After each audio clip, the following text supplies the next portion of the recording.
From Seminole High School, it's the Vision Cable High School Football Game of the Week. Tonight, it's the undefeated Eagles of Eastlake visiting the Warhawks. Welcome to Seminole High School, everybody. I'm George Casteris, and tonight we've got a matchup of two non-district foes, but a game that should be an excellent matchup nonetheless. Joining me for tonight's ball game is Brian Ongston. Brian, really, both of these teams offensively can put up some numbers, but Eastlake especially has been very impressive in their first 5 games. George, Eastlake has been dominant, especially on the ground. Pete Apostolo, one of the leading rushers in the county. They are a football team that moves the ball all over the place. Their punter, Steve Riggs, lonelier than the Maytag repairman. He's only punted 4 times all year in '92. You can't say enough about the job Rob Jenkins has done with this program in just 5 seasons. This is his 6th year. They've improved steadily every year, and he's got some senior players who are really starting to perform well for him. Well, he really does. You talked about the improvement and the great job Rob Jenkins has done. Well, this guy right here, it just amplifies that. Pete Apostolo, he's gotten better, he's gotten bigger, he's gotten stronger. Second leading rusher in the county, 774 yards, and he's a guy to watch for this evening.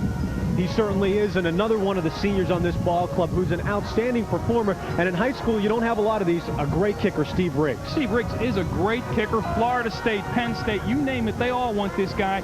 And the head coach Jenkins says he's more like a linebacker mentality, not your typical kicker. He's a real football player. A guy like that, Bobby Bowden's got to be licking his chops to get someone who can kick the field goals like Steve Riggs can. Over on the other side, when we take a look at Seminole, they have an excellent offensive and defensive line, a lot of size up front. Big size, and they're a senior-dominated offensive front. 6'2", 242 they average. 4 seniors on the offensive line. Melvin Dukes averages over 100 yards a game, primarily because of those big horses on the offensive front. Been some lean years here at Seminole as far as wins go in football, but they've got some talent on this team, and especially at the tailback spot. Indeed they do, and Sam Roper's done an excellent job. And Melvin Dukes, the senior running back, defensive back, 6th in the PCAC in rushing, averaging over 100 yards a carry. He's a threat to go all the way anytime he touches the football. Offensively, he's the guy that they really look forward to really have the big game and to be impressive on the defensive side of the football. Randy Larson, one of their linebackers, leading the team in tackles. Well, Seminole always known for aggressive defensive football players. Randy Larson can get sideline to sideline. He will be a busy, important man defensively trying to shut down that vaunted Eastlake running attack. Eastlake is undefeated coming into this game, but when I talked with Coach Jenkins beforehand, he said he thinks this might be their first big test.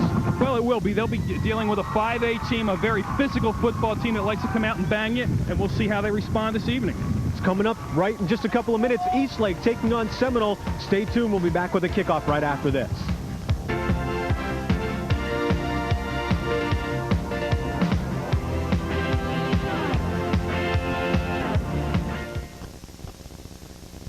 Uncle Nard. Who? Uncle Nard, everybody's favorite uncle, has been serving the Pinellas County area for over 10 years with a full line of custom and printed sportswear, including t-shirts, caps, visors, sweats, and uniforms for all kinds of sports. Cool. Uncle Nard is now featuring embroidered school jackets for all Pinellas County high schools. We have the apparel for your league, your team, or your business. When you think of custom printing and embroidered school jackets, think of Uncle Nard. Who's Uncle Nard? Uncle Nard, next to the post office on Belcher Road, 1 block north of Gulf to Bay. The Tampa Bay Buccaneers are ready for a new season with a new coach and a new attitude. Now you can tell us what you think on the Bucs Extra Point. Live every Monday night from 6 to 7 on Vision Cable's Channel 9. It's your chance to call in and talk with Buccaneer cornerback and 6-year starter Ricky Reynolds. Don't miss the Bucs Extra Point with host Brian Onk, live every Monday night from 6 to 7, and catch repeat broadcasts Wednesdays at 6, Fridays at 8, and Sunday at noon. Only on Vision Cable's Channel 9. Capona's Dugout and Clubhouse Lounge is Clearwater's original sports restaurant featuring the best in Italian cuisine. Whether it's our famous dugout pizza, our delicious pasta dishes, or one of our house specialties, you'll enjoy dining in Clearwater's original Sports Hall of Fame. Capona's Dugout, a family tradition for over 25 years, is ready to serve you like a superstar. Come to Capona's Dugout. It's always a hit. People may not think of Flammer Ford as the source for performance cars, but they should. We have an outstanding inventory of vehicles that are in demand and in some cases hard to find, like the Mustang GT convertible. We also carry a lot of probes, including the Racy Probe GT, also the Escort GT. We have an edge over the other dealers because we can locate what you want at either of our 2 locations. If it's hot, we have it. Carl Flammer Ford, Tarpon Springs, and Flammer Ford of Spring Hill. Welcome back to Seminole High School. Homecoming here for the Warhawks. An excellent crowd on hand. They were expecting a packed house, and it looks like we're getting pretty close to that. A windy night. And when I say that, it's seriously been gusting, and that could have an effect on the kicking game, which probably for Eastlake could have more of an effect. Take a look at the statistical matchup so far this season, Brian, for these two teams. It's all Eastlake, George, but as we mentioned in our open, Eastlake or Seminole probably playing the tougher schedule so far, but almost 350 yards rushing, negligible passing yardage for Eastlake. They're going to give up 7.2 points a game. Seminole, a little more of a balanced attack. But still, Eastlake favored in those statistics anyway. Coach Rob Jenkins has assembled an excellent program in just his 6th season now. Steady improvement every year. The Warhawks, or excuse me, for Eastlake, the Eagles, Jenkins has them over the 500 mark for the first time now in his career, game over 500. And Coach Jenkins told us before the game that his team's ability to hold on to the ball has been a big key all season long. I think one of the big things is we haven't had the turnovers. We've only had, I think, 2 lost fumbles all year. We have 2 interceptions. So we've just been playing our kind of football, and this team's been playing together probably. You know, this has probably been our key factor for us.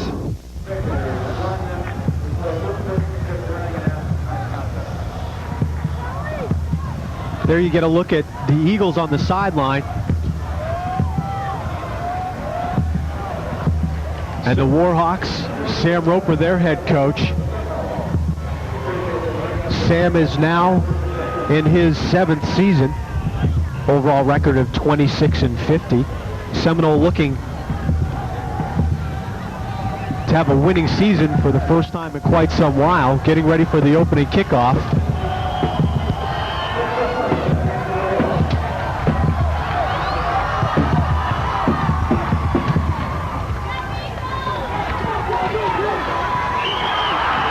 Kickoff brought back to the 20-yard line by Kelly Bashford for Eastlake. And they will start 1st and 10 at their own 20-yard line. Got a chance to talk with Sam Roper before the game. He says his team is going to have to stay focused this homecoming week and contain the Eastlake speed. We had a tough game, went down to double overtime and lost with them. And hopefully that'll be motivation for our kids to, get up for the game. It's going to be our homecoming week. And I understand that, that they're doing much better in terms of the, speed and quickness. And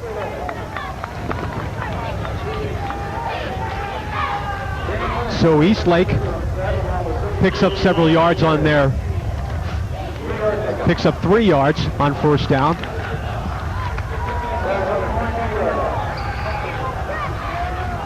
Make it about 2nd and 7.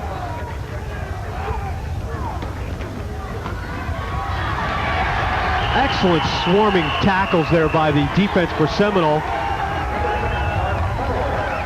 George, Mark Moore tried to run the option play. He rode his big fullback up there into the line, nothing doing, and staying home. Ed Brabant, the junior linebacker.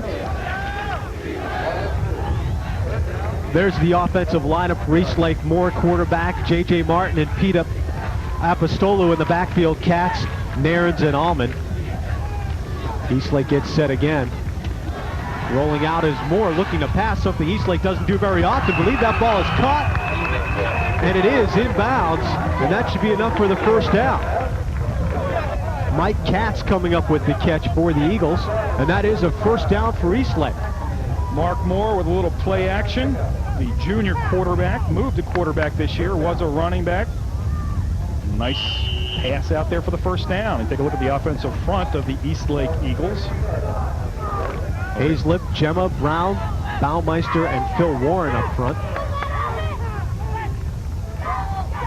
So Eastlake gets the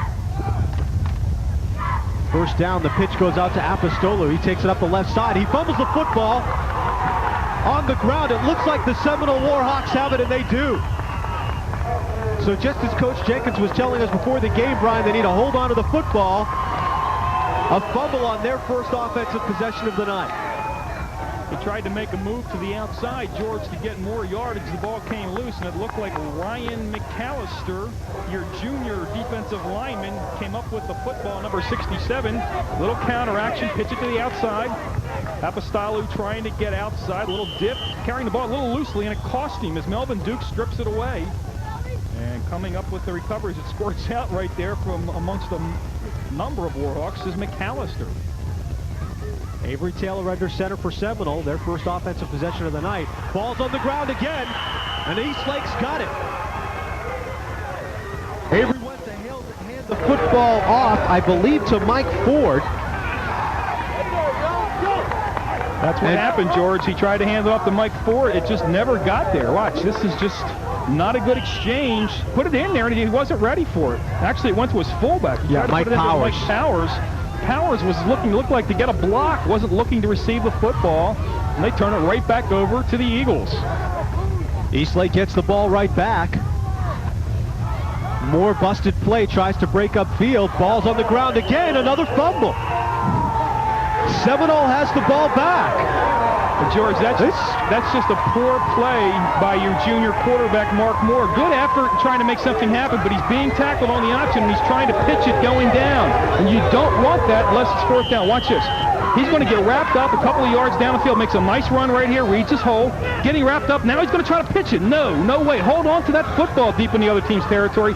Easy turnover now back to Seminole. Apostolo is out to the left, and if you're confused, I don't blame you. Seminole's back with the football again.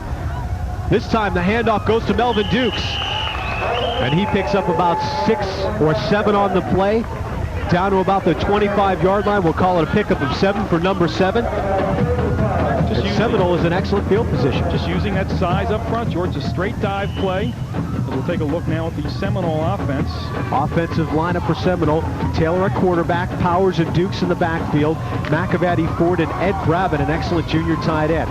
Guerin, Boucher, Hernandez, Jency, and Doherty are the offensive front, for Seminole. Handoff goes up the middle this time.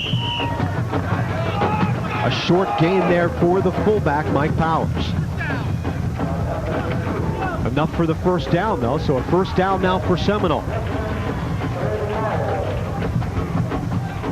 Take a look at the Eastlake defense. Justin Brown, Phil Warren, Boomer Baumeister, Jim Troutner, Ryan Walden, and John Evans, your defensive front and linebackers. Your inside linebackers, Ryan Walden, Justin O'Neill, Mark Stevens, Pete Apostolou, and Kelly Bashford are your defensive secondary.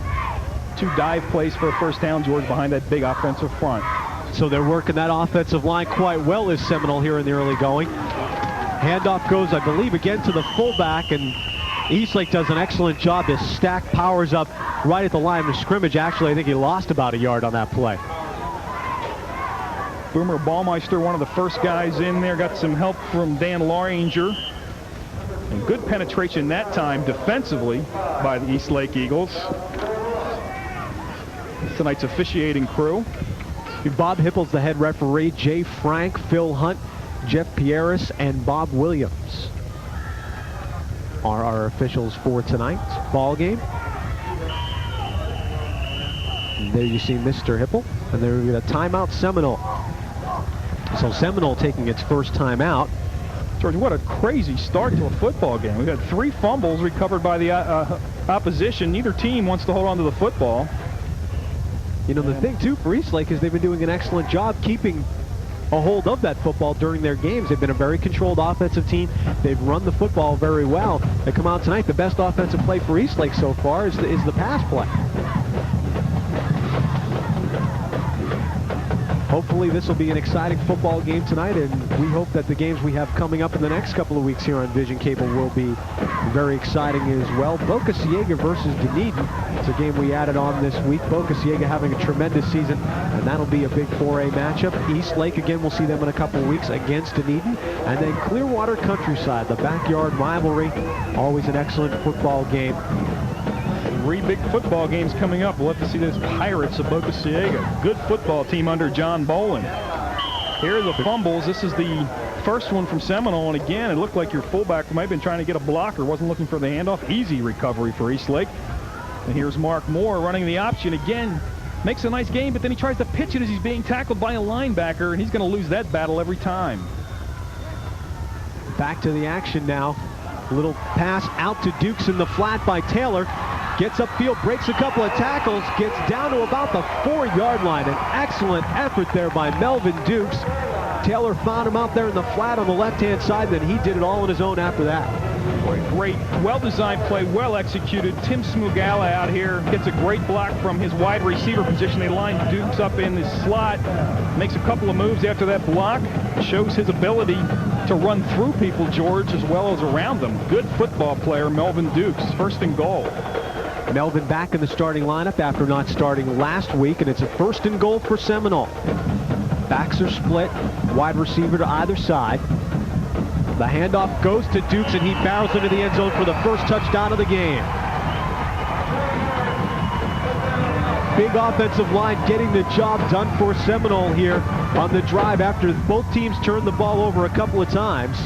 Straight dive, George. Melvin Dukes. Boy, they just opened that hole up, and he runs through a couple of tackles near the goal line. 3 yards away at the goal line. They made it look easy. One more look at it. Holding on to the football through that big gaping hole opened up by that offensive front. Offensive front of Jaron, Push, Hernandez, Jinsey, and Doherty. Hernandez got a great block on there. The extra point is up and good by Kevin McNamee for Seminole. Makes it 7-0 Warhawks here in the first quarter. So Seminole able to take advantage of that turnover, and they use their feature back on that drive. Dukes picking up almost all of the yardage on that. He gets into the end zone. Good blocking up front there by that Warhawk offensive line. We talked about their excellent size. Paul Hernandez put a real crushing block on there on the touchdown play. Indeed he did. The left side of that offensive front did a great job. Nothing fancy so far from Seminole. They've had excellent field position via the 2 fumbles. They fumbled the first one right back, but they cashed in on the second one. You see Chris Trusley getting ready to kick off for the Warhawks. McNamee usually does most of the place kicking, but we've got Trusley here with the kickoff, and he drives one down in the corner and almost goes out of bounds. Brashford's got the football, gets across the 20, and then gets knocked right down. Kelly Bashford didn't know whether to let that one go. Wisely picked it up and brought it back out just across the 20. There you see the scoring summary for Seminole. 5 plays, 32 yards. The touchdown scored in a 4-yard run by Melvin Dukes. Took 2 minutes and 24 seconds off the clock. We got 6:45 and counting down here in the first quarter of tonight's ball game. And Seminole with a 7-0 lead. Your coach, you love those 32-yard drives, George, because you know the defense is doing the job. See what Eastlake's made of now. They can bounce back. Handoff goes off to the left side. And a pretty good pickup there by the fullback, J.J. Martin. First time he's gotten the ball into his hands tonight, I believe, and J.J. does a good job. Picks up nearly 8 yards, we'll call it 7, on the first down play to make it 2nd and 3. J.J., a 6-foot, 215-pound senior fullback. He's a college prospect, good leg drive, not quite as fast as the other backs, but he can pick him up and put him down, too, when you put him in the open field. A lot of weapons in that backfield. Backs in the eye. The pitch goes to Apostolo. Brings it around the right side. He's got some room. He's got one guy left to beat. Melvin Dukes, he put a pretty good move on him, and they got tackled from behind. A nice job coming up from behind by Kevin McNamee to make the tackle, because Apostolo just put a nice move on Melvin Dukes, and Dukes went down. Apostolo did a great job, George, here of letting his blockers get out in front and do their job.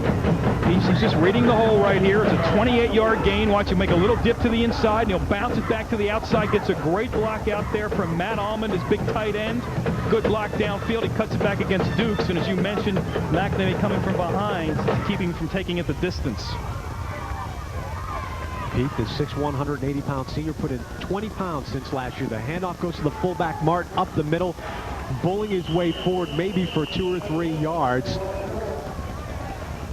But Apostolo's done a great job over the last year or so, really turned himself into a good football player, a guy who When Coach Jenkinson first came up with the football team his freshman year, he said he thought he was just going to be an average, everyday kind of a player and a guy who's worked really hard, and especially in the last year has really found that weight room and figured out what he's supposed to do in there, and it's really been to his advantage. He mirrors this football team, George. They have progressed together. He's gotten bigger and stronger and faster, and he's a good football player. It's a good football team. Two players go in motion from left to right. Backs are in the eye. Gets pitched out to Apostolo again, and he takes it to the right side. He's got some more room. Cuts it upfield. He's got one guy left to beat. He could go in for the touchdown, and he does. Touchdown, Eastlake. 42 yards on the carry for Apostolo. And Eastlake now trails by a point, and with a kicker like Steve Riggs, you've got to believe this one will be tied. Well, we just talked about what a good football team it was, and a good football player gets hit there, weaves through the hole, big hole at the line of scrimmage. Watch him cut it back across the middle. A lot of guys would have bounced that outside. He saw the hole up the middle, got north-south, and had just enough speed to outrun that secondary. Good run and good blocking at the point of attack. Extra point is up, and it is good. Not much of a surprise from Steve Riggs, and that ties the ball game at 7. So Eastlake does a nice job to come back after Seminole gets the first touchdown of the game and puts a nice offensive drive together. A couple of big runs by Pete Apostolo there, number 11, a 28-yard run and a 42-yard run. He's had some monster games over the last couple of weeks, Brian. He really has gotten into a groove, and he's picking up some giant yardage on the ground. Well, he's got 70 yards on that drive alone, George, with just those 2 runs.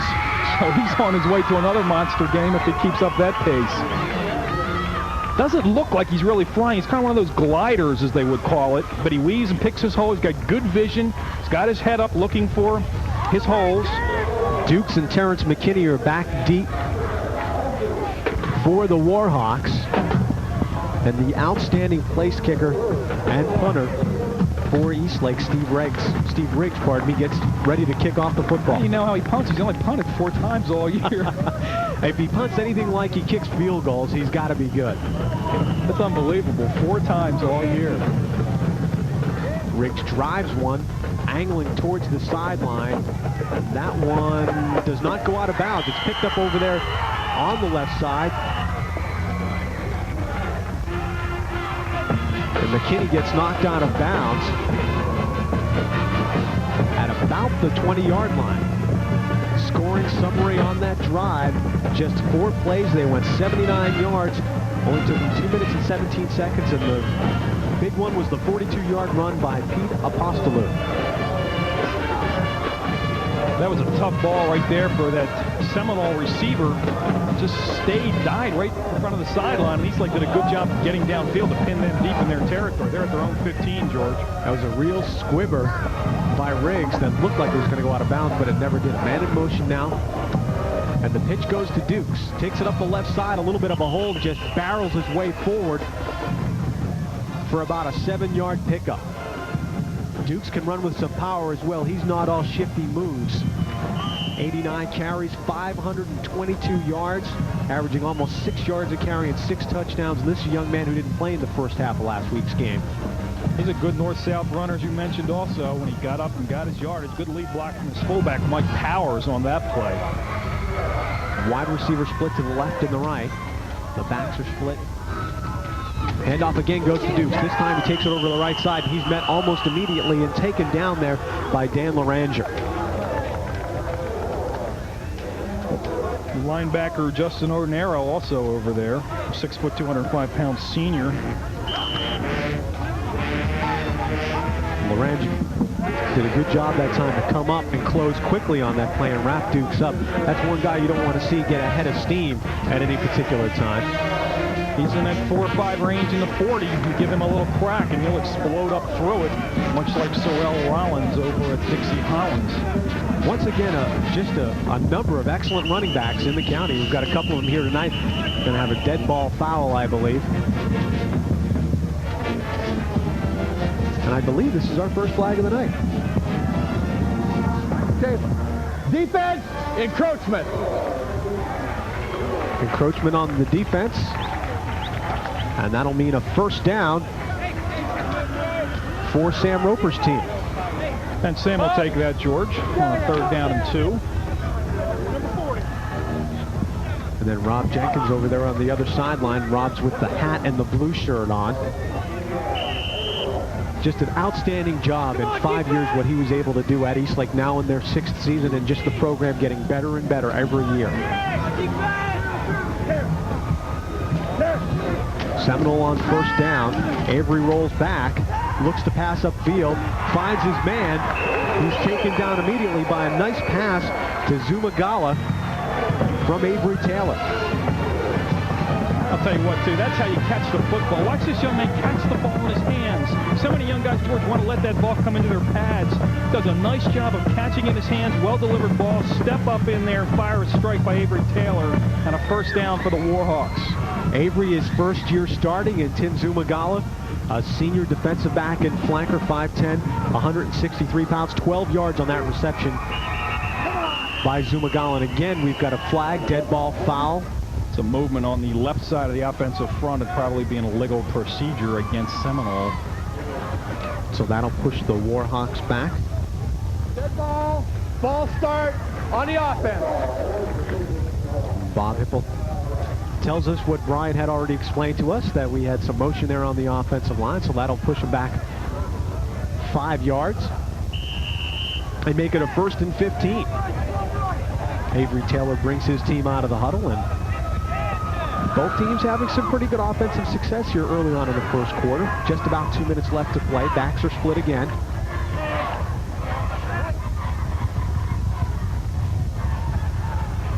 Taylor goes back. He just dropped it, George. It was a counter pass. He faked to his fullback, then he faked to his tailback, and he tried to tuck it in. When he tried to tuck it in, he lost the handle. It was well designed, and it was set up, and they had some blocking, and he dropped the football, and he just, watch him. He'll fake to the first man, and he'll fake a little counter action now to the tailback, and he's going to drop the football. Yep. Unfortunate, because he had it set up. Looks like he bounced it off the hip of one of the running backs that he was trying to fake to, and ball ended up on the ground. So they were driving. Now they're facing a 2nd and about 25. Loss of 9 on that play. So the last 2 plays, they've gone backwards 14 yards. After they started the drive, looked like they were moving the ball pretty well, and they got an encroachment penalty on the Eastlake defense.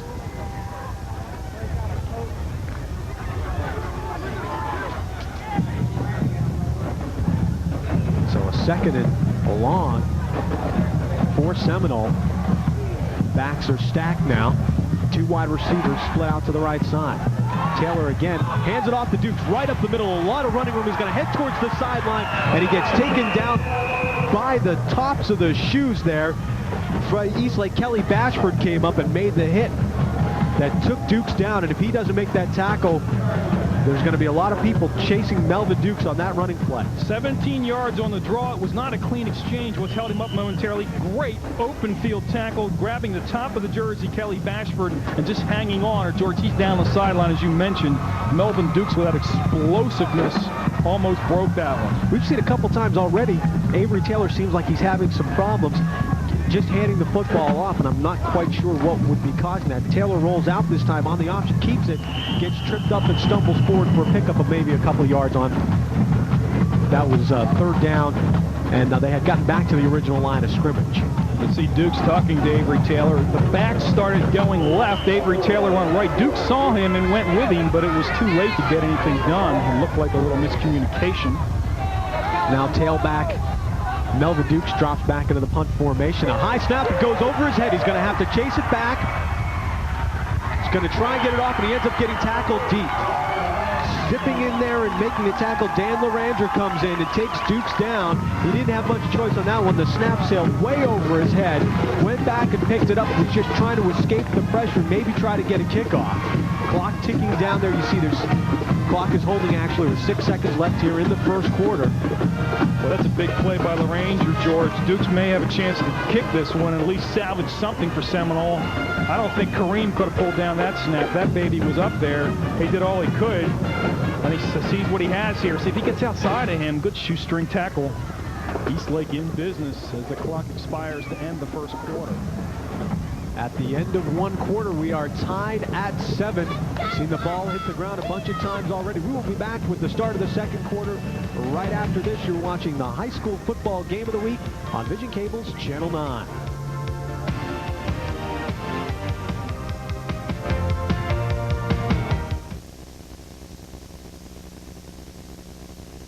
Since 1958, one name has been quality, service, and value in home and commercial air conditioning. Cox Heating and Air, your 5-star Carrier dealer. Whether working with the area's leading builders using Carrier quality equipment or replacing or repairing your existing unit, Cox does the job right the first time at a price that protects your checkbook.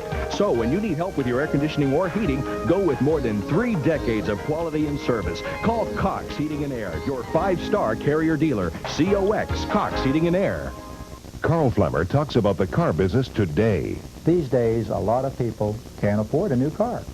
The used car business has always been important to us, and we have earned a reputation for exceptional used vehicles.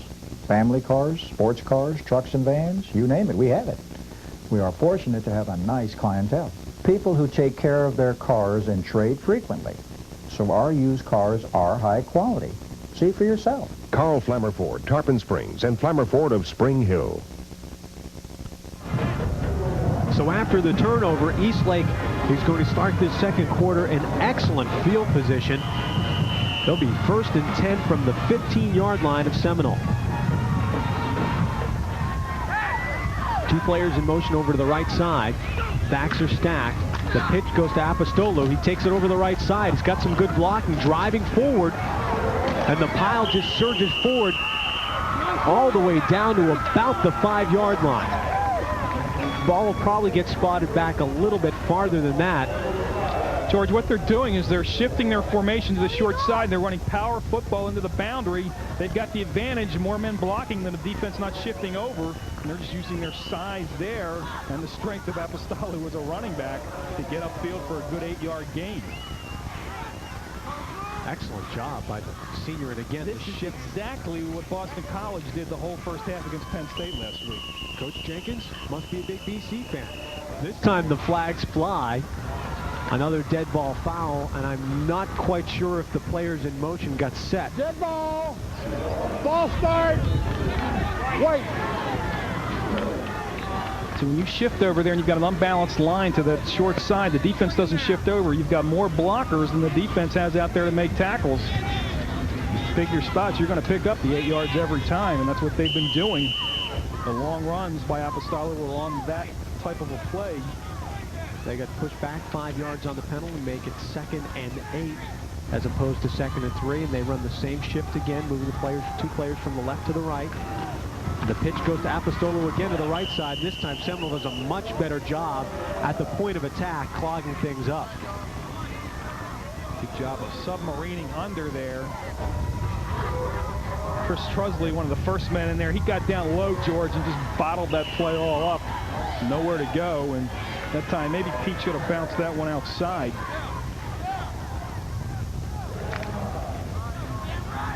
What's the old saying about going to the well once too often? Sometimes it looked like Seminole did a much better job of sniffing up play out again. They're lined up in that same sort of formation. They're going to go the exact same way. 2 players into the slot on the right side.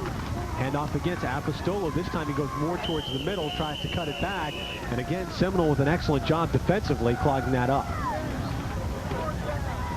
That'll bring up 4th down and about 4 for Eastlake, so it's decision time, and I think when you've got a kicker like Steve Riggs, you're not going to really have to think about this one too much. And here he comes. It's a little bit of a tough angle. He's got the right hash. He's going to be kicking it from right to left. Wind's at his back, which is pretty important the way the wind was blowing earlier. It looks like it has died down some, though. It was blowing very stiffly from right to left earlier. This will be a 27-yarder, George. Some chippy for him. Mark Moore, the holder. Shuffle pass. Forward to Apostolo. Doesn't get the first down, though. They try to run the trick play. The holder shuffled it forward to Apostolo, who came across on the back of the offensive line. Take another look at this one. And I think what fouled that up, George, is the snap was high, and it made the holder more come up, and they kind of saw the play more that way. If he's down on the knee, there's a little more trickery involved. Taking a page out of Sam Weiss's book, but it's backfired, much as Sam's did in that one football game against Indianapolis a couple of weeks ago. You know, and again, a little bit of a strange call there when you consider how good of a kicker that Riggs is, but Coach Jenkins probably feeling like this close he wants to get the 7. So Seminole gets the ball back deep in their own territory. Handoff goes to the fullback up the middle. And there's not a whole heck of a lot of room there for Mike Powers. And there is a flag on the play, George.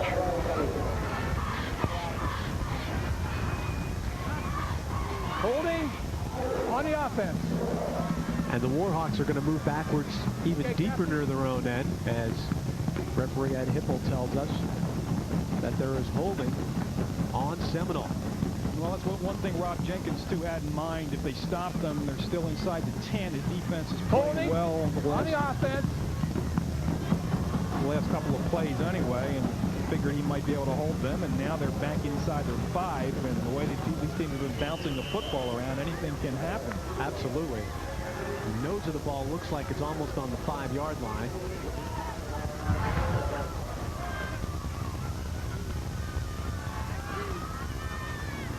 Backs are split, 2 receivers out to the right.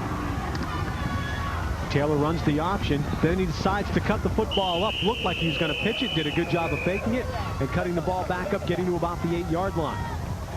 Nice fake there on the pitch by Avery Taylor. That's the way you run it. You saw him running in control. He wasn't sprinting out there. He was running in control, surveying the field. He'll make the little move that you mentioned right here. Stop, bang, and cut it up and pick up about 3 or 4 yards to get them a little further off their goal line. And when you're down that deep, that's a lot of what you want to do. I'll make it 2nd and call it 9 for the Warhawks. 2 receivers out to the right side again. Handoff goes to Melvin Dukes, and he's getting towards the sideline.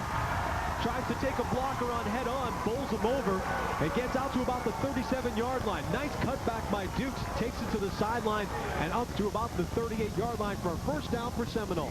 Big leg run by Melvin Dukes. He gets upfield, gets some positive yardage, sees that sideline opening up, bounce it right here, uses his blocker, and Kelly Bashford will finally run him down, has the angle as he puts a move on right there and runs over top of somebody. 28 yards on the gain for Dukes. Great cutback there by Melvin on that particular play to get Seminole out of their own, deep in their own end, and for the first down. Handoff again to Dukes to the left side this time. Not a lot of room there. Might have picked up 3 on the play. We'll call it 4. That's a good double team tackle right there by David Edwards and Justin Odierno. Because you get that hole in a hurry, George, and they stood him up.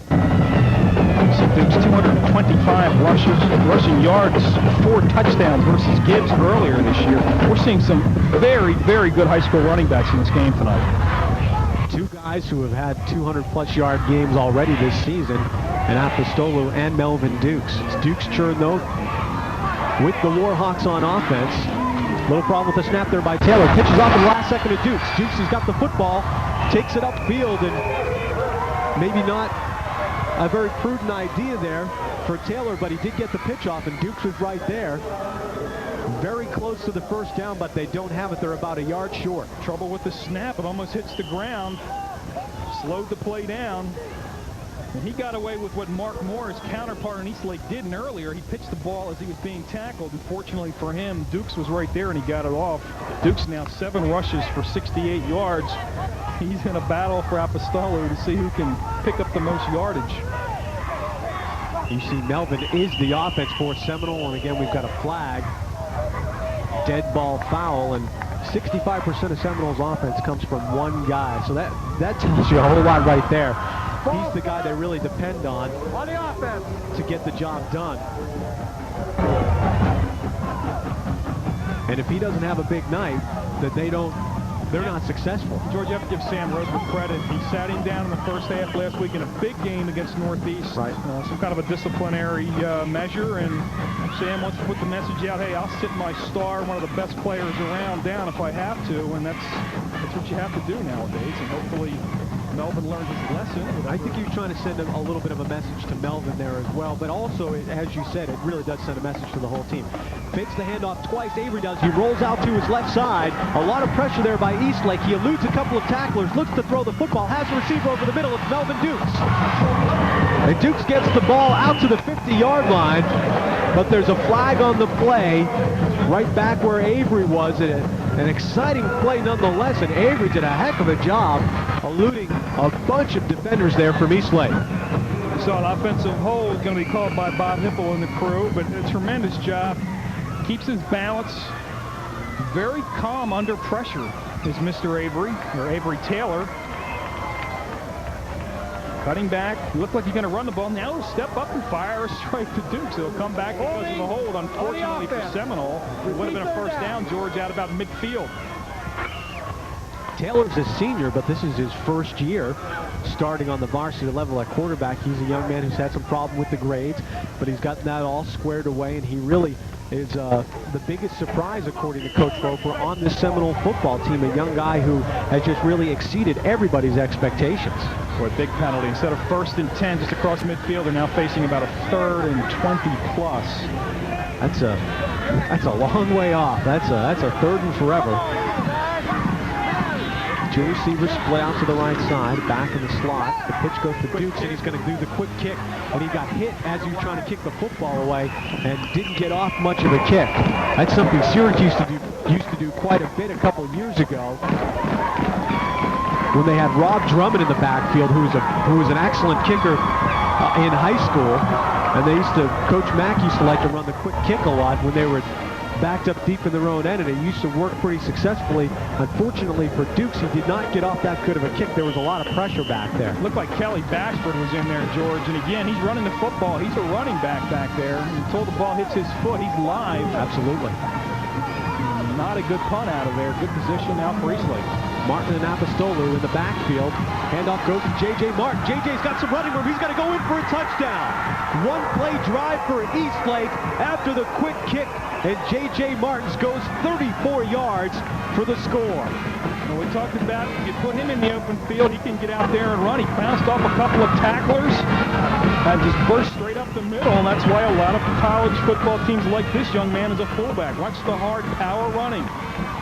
Run right through that tackle, run through that arm tackle, and forget it from there. He runs about a 4.7 to 4.8.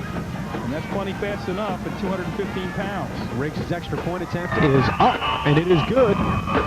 Kick that baby out of the stadium. Just like that, it is 14-7 Eastlake. A head coach likes nothing better than to see that one-play drive by his offense. A quick hitter there for Eastlake, and J.J. Martins showed two things in one play: power and speed. McNamee's made some good tackles in this game, and he bounced off of J.J. Martins that time, almost like he wasn't even there. You can't just throw a shoulder into a guy like J.J. You have to really wrap and drag, and like a wrestler with a takedown. You need a takedown against a guy like that, especially when he's into your secondary. Showed very good balance. Seminole, George, has started to drive the ball their last two drives very effectively, and it's been the big inopportune penalty that's basically stopped both drives. They could be ahead or at least still tied in this football game if it wasn't for that. Back deep for Seminole, Dukes and Terrence McKinney. Riggs will kick off. Riggs didn't hit a real good one the last time, George. Let's see if he can get this one up in the air and get it into the end zone. Not much of a scoring summary here. One play, 34 yards, every one of them by J.J. Martin, the fullback, 26 seconds. Had someone hold that one that time, and maybe the wind had blown it off the tee for Riggs before. This time, they have Mark Moore hold the football for him, and he boomed that one right into the end zone, and that'll bring it out to the 20-yard line. That was about 7 or 8 yards deep in the end zone, and young Mr. Terrence McKinney just stood there because, again, you cannot run the ball out of the end zone in high school football. Automatic touchback as soon as the ball breaks the plane. And no surprise why college coaches across the country are drooling over this young guy, Steve Riggs, we're talking about. With a leg like that, there's a lot of guys in college who can't kick a football like that. And not only can he kick it long, but he's very, very accurate. 250-plus yard field goals already this year. Well, Bobby Bowden would probably have 2 national championships in the last couple of years if he had an accurate place kicker up at Florida State. Handoff goes from Taylor to Dukes, and Dukes muscles his way forward. That one was all his own personal effort. Picks up about 3.5, 4 yards on that play. Make it 2nd and 7. If you like to talk sports, and we talk about just about anything, From high school football to the NFL, Major League Baseball, Sportsline live from 6 to 7 every Tuesday night. Just don't ask us about Vinny this week. The handoff goes to the fullback that time. Powers takes the football out close to a first down. He'll be a couple yards shy. They'll bring up a 3rd and 2 for Seminole. Big play here, George, and a big drive for the Warhawks. Just under 4.5 minutes, the clock ticking. They're trailing by 7. They need to get some momentum, maybe not punch it in, but they need to get a drive going to get some confidence going into that locker room. There's some nice numbers from Mike Moritz, what you'd like to see from your fullback, especially when you've got a Melvin Dukes in the backfield. He's getting the tough yards, and Powers, 43 carries there, 209 yards, 4+ yards every time he carries the football. Tough football player, also a good lead blocker. Pitch goes to Dukes. He takes it out to the left side. He's got a little bit of running room, and another flag on the play. Every time Seminole looks like they get something going, seems like the yellow hankies popping out of the pocket. There's a couple of them down on the field as well. Have to wait for Bob Hipple. Probably going to have another hold where that was thrown. Now he can have a clip instead. So a clip will negate a run on 3rd down that had Seminole the first down. And again, they're going to face a 3rd and long again. Clipping on the offense. Repeat 3rd down. And Rob Jenkins likes that, looking on from the sideline on the other side. His defense has played fairly well, but they've been bending a little bit. But Seminole's been basically shooting themselves in the foot offensively. You see the penalties. It's been all against the Warhawks, and they've been big ones in very inopportune times. Makes it now 3rd and about 20 yards.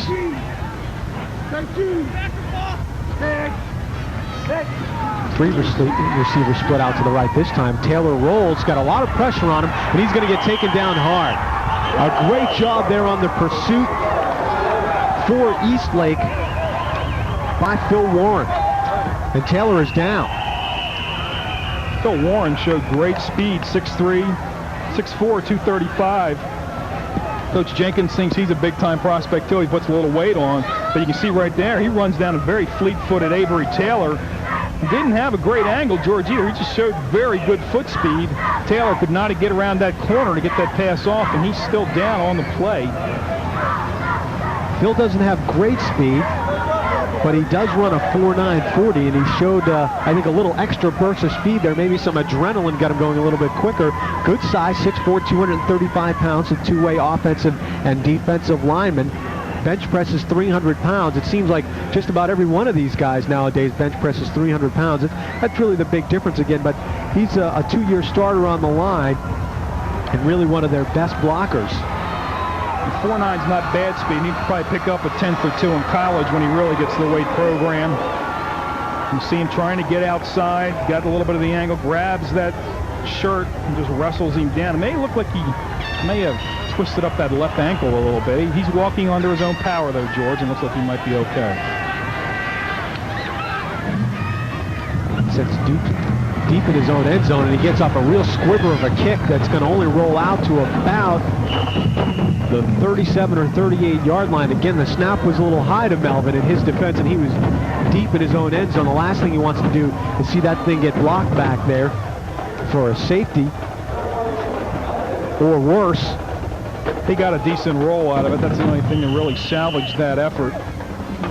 Total yards are fairly even, but again, as we've talked about, Seminole hurting themselves with the penalties after moving the football in a big defensive series right here for the Warhawks. 31 yards on the kick by Dukes, and again, Eastlake sends those 2 players in motion from left to right. The handoff goes to the tailback, Apostolo. He goes up the middle, battles his way forward for about 3 or 4 yards.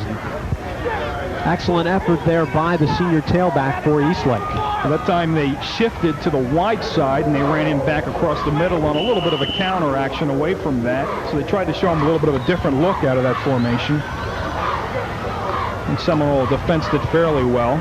Clock ticking down, under 2:30 to play now in the first half. Eastlake's taking a 14-7 lead. The turnovers and the penalties really hurting Seminole so far. There you see Apostolo's numbers this season, and he's really piled up some big yardage already. almost 775 yards coming into this ball game. Moore rolls out to pass to his right side. Now he's going to run the football. He's got some room on the sideline. He'll be driven out of bounds and very close to the first down. See the spot of the football. You have a clipper and he'll block. Deep play action. He gets very deep. Didn't have anybody on a deep pattern, George. Short patterns. Former running back, he wants to run the football. It's going to come back via a clip. Let's see if we can pick it up out here.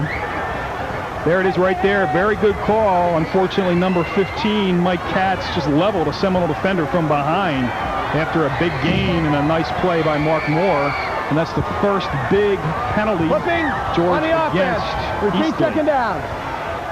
Bob Hipple gives us the official call there on the play. Yeah, we've seen that happen in the last 2 drives to Seminole. The quarterback, Mark Moore, just a junior, who's a running back last year, switched over to quarterback, a very run-oriented offense. But still, you know, there's a lot of pressure there when you move to that quarterback position because you're the guy that's really expected to run that offense. And when you look at that 5-0 record, you know, you can't think he's done anything but an excellent job so far. He played a lot last year as a sophomore at that tailback position. And some people were surprised he moved to quarterback, but he has done the job. It was a good move by Coach Jenkins. Fakes the handoff and tries to dump one over the middle real quickly to his tight end, Matt Allman. That play didn't look like it developed exactly the way Eastlake had hoped. Little fake to the first man and a quick little pop towards the tight end in the seam of that zone, but he threw it low and it looked like it was knocked down by a defensive lineman. Seminole had it defensed. Hey, you see, George, you talked about a run-oriented team. Only 25 attempts through the first 6 games. He's completed 11, 2 TDs and 2 interceptions. He gets out there around that corner on the play action. He likes to turn it up and run the football. And that's probably what they tell him to do. So it's 3rd and long for Eastlake. And he's going to roll out to the left side this time, looking to pass. Has a receiver downfield, goes off the fingertips, though, of Mike Katz. Pretty good defense in the secondary by the Warhawks. That time Moore came out, delivered a pretty good ball, just a little bit out of the reach of Mike Katz. Throwing, running, full speed to his left. A difficult ball. Square the shoulders up. He did a pretty good job of that. He really did. It didn't sail on him. He just wasn't quite there. You see it one more time as he'll roll it this way. Square up those shoulders. Good job. Fire it out there just off the fingertips. And good defense right there, however, by the secondary. An excellent field goal job. attempt, George. Here it is. We're going to try a field goal attempt. 64-yard attempt. And it gets blocked. Ball down on the ground. It's still loose.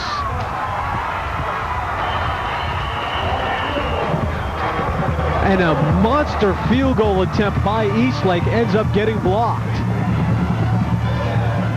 They came off that right corner very hard, did the Seminole Warhawks. As you see Mike Kindberg running off the field. He was in on the play, and now big break for Seminole, George. They have 1 minute and 20-some seconds to play with. Watch it again. Come hard off this corner. Snaps a little high, but not bad. Moore does a good job to get it down. And it's Kindred that comes off and gets it. Otherwise, that ball is up there and maybe on its way. It's hard to tell with a leg in the wind behind him. Mike Kindberg, the senior. Great penetration there by Kindberg flying in, and now Eastlake is going to take a timeout. And that's a good move by Rob Jenkins. 1 minute 27 seconds left on the clock. And while the Eagles take their timeout, we'll take a break as well. We'll come back with the rest of the first half. You're watching the high school football game of the week on Vision Cable's Channel 9.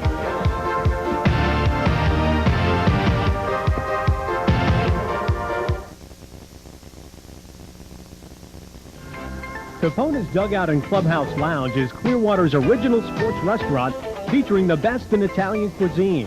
Whether it's our famous dugout pizza, our delicious pasta dishes, or one of our house specialties, you'll enjoy dining in Clearwater's original Sports Hall of Fame. Capona's Dugout, a family tradition for over 25 years, is ready to serve you like a superstar. Come to Capona's Dugout. It's always a hit. Where did the Sharks in Sankey get those great shirts? On the Nards! Where did DePaul get those school shirts? Where did O'Keefe's get those embroidered shirts? Uncle Nards!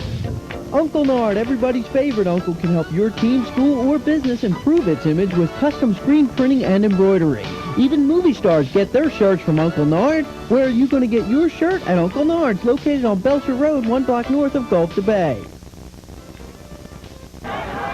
Seminole, minute 27 seconds left after the blocked field goal. Ball in excellent field position. Down at about the 27-yard line. A little pass out into the flat to Melvin Dukes. And a good job coming up and making the tackle there for Eastlake by Mark Stevens.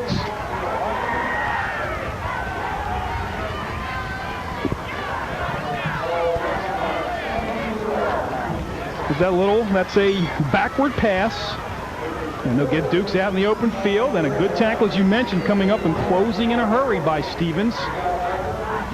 He picked up 4 yards, and that play usually to a Melvin Dukes out there, George, is going to pick up a lot more than that. That's a very fine play by Mr. Stevens from Eastlake. They ran that play once before in the first quarter. They picked up some excellent yardage on that one, as Seminole now takes a timeout so Sam Roper can come out and talk to his troops. Next week, we've got a game. We've done a little rearranging in the schedule so we can see the Pirates from Boca Ciega next week against Dunedin. And what a surprise Coach Bowen's team has been so far this year. They've only got the one loss, and that was in overtime to Clearwater. They have really been playing excellent football. He's always got good football players, George. It's the numbers that always hurt John Bowen and his team.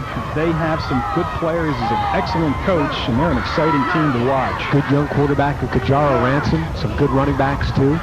DeJuan Brown.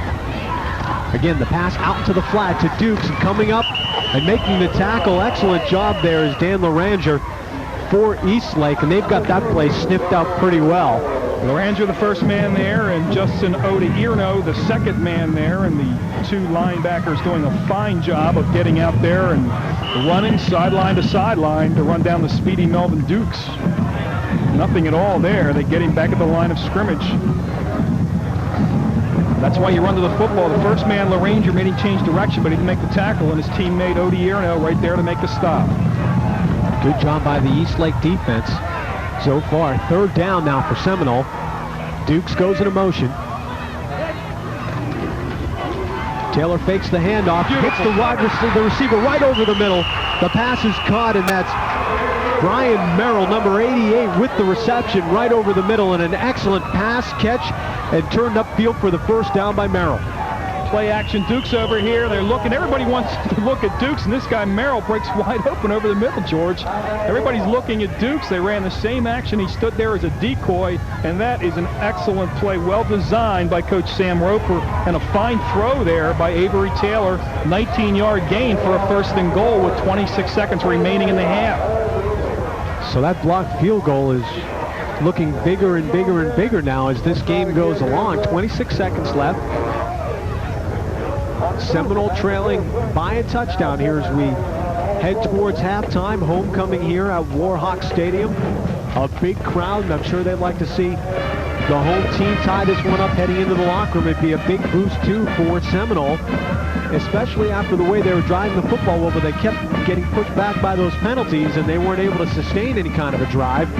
That was just a heck of a play designed by Sam Roper. Both of these coaches get the most out of their talent.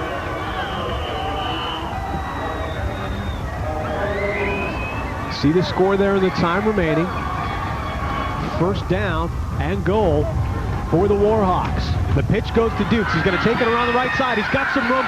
Touchdown, Seminole. Another flag on the play, George, and this one is coming back once again.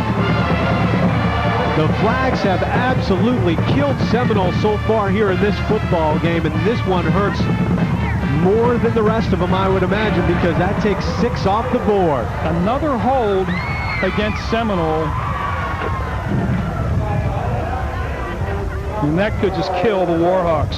Good play on the offense. Saw it right there in the backfield. I don't think that's where the flag was thrown, but there was a hold up on the jersey, so it looked like an accurate call. Again, coming at a terrible time for Seminole, but that's what causes the back to get in the end zone. You have to call it. Still have an opportunity, though, George. 20 seconds and the ball at the 12. Ed Brayman did look like he had a hold of his man, though, and the officials And that's sort of the situation. Really forced to throw that flag. 20 seconds left, 11 yards to go now for Seminole for a touchdown. Melvin Dukes the lone back. Avery Taylor rolls out to the left. He's got Dukes out there if he wants him. He throws towards the end zone. Touchdown Seminole. Great recognition there by Taylor, and he hits Zumagala for the touchdown. Zumagala again showing the hands in traffic. Avery Taylor rolling to his left, gets heavy pressure. Again, this kid, for never playing football, George, at the high school level, shows a lot of poise. Step up, fire a strike. Zumagala catch the ball in your hands in traffic. Cuts in front of the defensive back and holds on right at the goal line. Beautiful play. Extra point is up, and it is good. And that ties the score at 14 with 13 seconds left in the first half.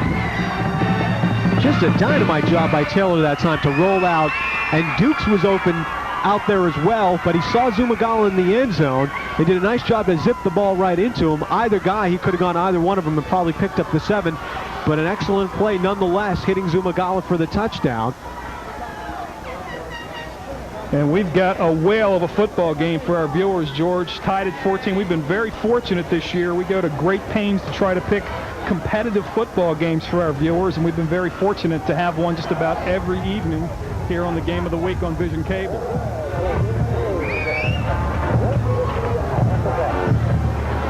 Trusley getting ready to kick off for Seminole. With the score tied at 14, angles one over towards the sideline, and the ball will get picked up by one of the deep backs for Eastlake. That's Apostolu. Check that. Kelly Bashford once again, and he gets knocked out of bounds over on the right side at about the 26-yard line. Scoring summary for Seminole: 5 plays, 27 yards, took 1 minute and 14 seconds, and the biggie was the 12-yard touchdown pass from Avery Taylor to Zumagala. George, that's 2 scoring drives for Seminole. The first one of 32 yards, that one of 27 yards. Really taking advantage of the turnover. Exactly, taking advantage and making things happen when they have the opportunities inside that dreaded red zone. So 7 seconds left on the clock. See if Eastlake just falls on this to kill the clock. Now the snap comes back. And Moore's going to run it. On the left side, he's got some room. He's got a block, and then he finally gets taken down from behind, gets out close to midfield. That'll just be a stat pattern as the clock ticks down to 0. Excellent first half of football. Seminole doing a great job to take advantage of the turnovers. We are tied at 14. We'll take a break. We'll come back with our halftime show. You're watching the high school football Game of the Week on Vision Cable's Channel 9.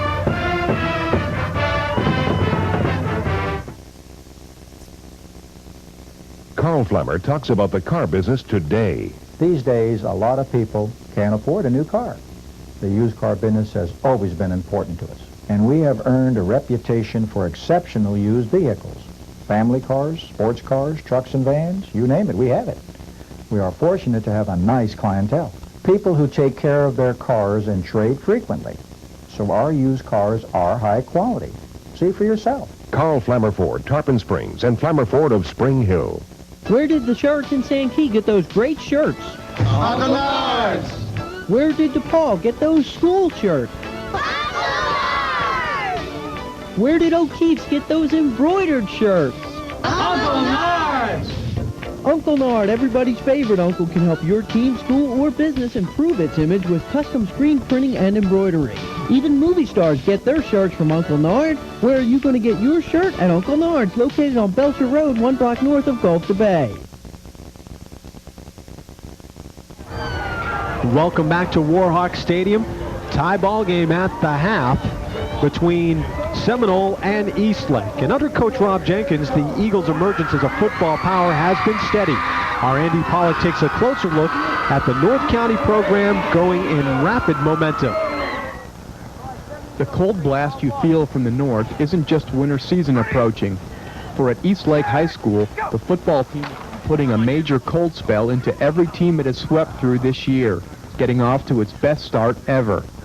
People, they used to, you never heard about Eastlake football, you know, like a few years ago, you know, but now we've been known. I mean, everybody's like, you know, gosh, y'all doing so great. Only in its 6th year of existence, Eastlake football has improved its record each season under the direction of head coach Rob Jenkins. Things have come a long way from its one win in the 1987 inaugural season. In the first year, everybody just learning the system, and the coaching staffs, we saw some things that we'd never seen before and haven't hopefully seen since. But it was, just a growing experience for us and the kids. And grow up is just what the Eagles have done, going 8-3 with a bowl win last year and making a strong claim for their first district title this year, including a first ever win over perennial North County power and district rival Tarpon Springs. Every year a team goes in for us to beat Tarpon, and we were able to sneak that one out in the second game. And then after we beat Tarpon, again, we're looking at, we'd like to win the district. We'd never beat them. Coming into that game, we were confident, and we did it, and now we're in the driver's seat. So, that's a big change for Eastlake. Based on a bludgeoning, mistake-free running attack and a stingy, run-stopping defense, the Eagles have outscored opponents by over 140 points this season. The ground attack, spearheaded by junior quarterback Mark Moore and running backs Pete Apostolou and J.J. Martin, average an astounding 340 yards a game, nearly 8 yards per carry. Well, we're not as big as we were, in the past years, and actually this is probably our smallest line overall. But what we have this year is they're, all fairly strong, and we're a little faster this year, so we're getting, to the point of attack. But the Eagles' emergence comes as no surprise to the players, who are working to establish their own tradition of football excellence. Everybody just, does a real good job, comes together and plays hard, and hopefully, we're establishing tradition this year, and maybe it'll keep going on through the next couple of years. When we played JV, we were one of the best teams at JV, and so that when we got to high school, varsity, we was like, if we don't get it our junior year, we definitely got to get our senior, and we just going to take it all the way. From Tarpon Springs, I'm Andy Pollock, reporting for the Sports Report. Just an excellent job by Rob Jenkins up there now in his 6th season. Their win last week over Gulf pushed them over the 500 mark for the first time in school history. They are now 28-27 as a school. There you see the score in our game. We are at the half. We will be back with some halftime statistics and highlights in just a bit.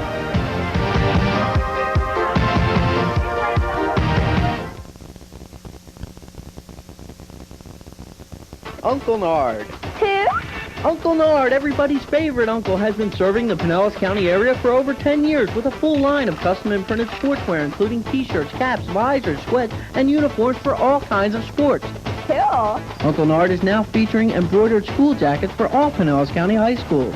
We have the apparel for your league, your team, or your business. When you think of custom printing and embroidered school jackets, think of Uncle Nard. Who's Uncle Nard? Uncle Nard, next to the post office on Belcher Road, 1 block north of Gulf to Bay. Capona's Dugout and Clubhouse Lounge is Clearwater's original sports restaurant featuring the best in Italian cuisine. Whether it's our famous dugout pizza, our delicious pasta dishes, or one of our house specialties, you'll enjoy dining in Clearwater's original Sports Hall of Fame. Capona's Dugout, a family tradition for over 25 years, is ready to serve you like a superstar. Come to Capona's Dugout. It's always a hit.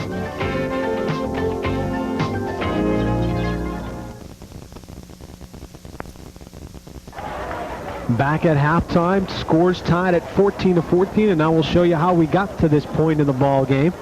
Take a look at some of the highlights from the first half. Eastlake got sloppy with the football early. So Pete Apostolou here, trying to play off the block, and Melvin Dukes strips it away as he carries it loosely. Big turnover to the Warhawks. That leads to a touchdown for Seminole.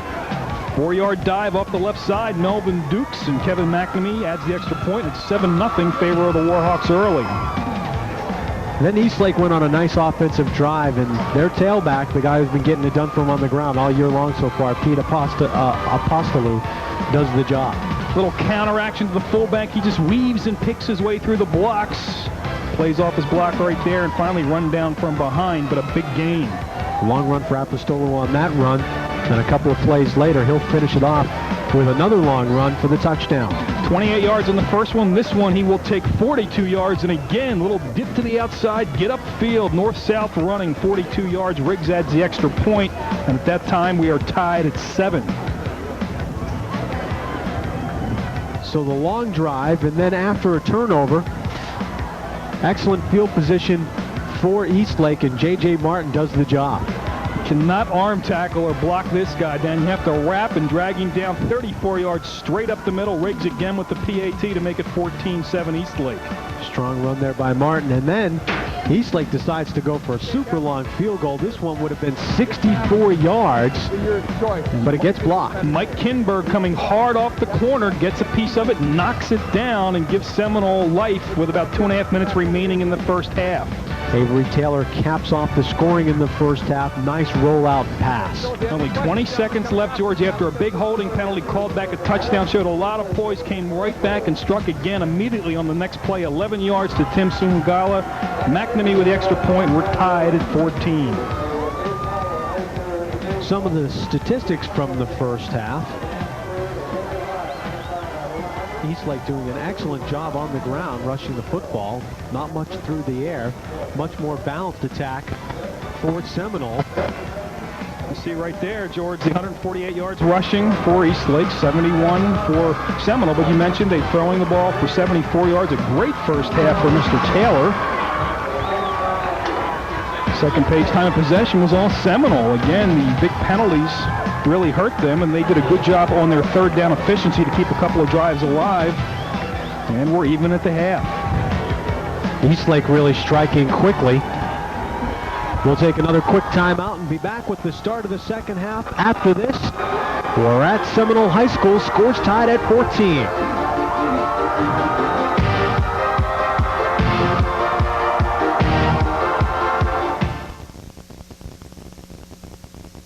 On November 3rd, your opinion will be asked concerning the purchase of part of the Moss Brothers property by the Florida Gulf Coast Arts Center. A yes vote will basically mean downtown Clearwater will gain one of the finest cultural facilities in Florida without spending or raising taxes. The new Arts Center will not interfere with future development or preservation and will encourage downtown development. Vote yes for a brighter Clearwater on November 3rd. Since 1958, one name has been quality, service, and value in home and commercial air conditioning. Cox Heating and Air, your 5-star Carrier dealer. Whether working with the area's leading builders using Carrier quality equipment or replacing or repairing your existing unit, Cox does the job right the first time at a price that protects your checkbook. So when you need help with your air conditioning or heating, go with more than 3 decades of quality and service. Call Cox Heating and Air, your 5-star Carrier dealer. COX, Cox Heating and Air.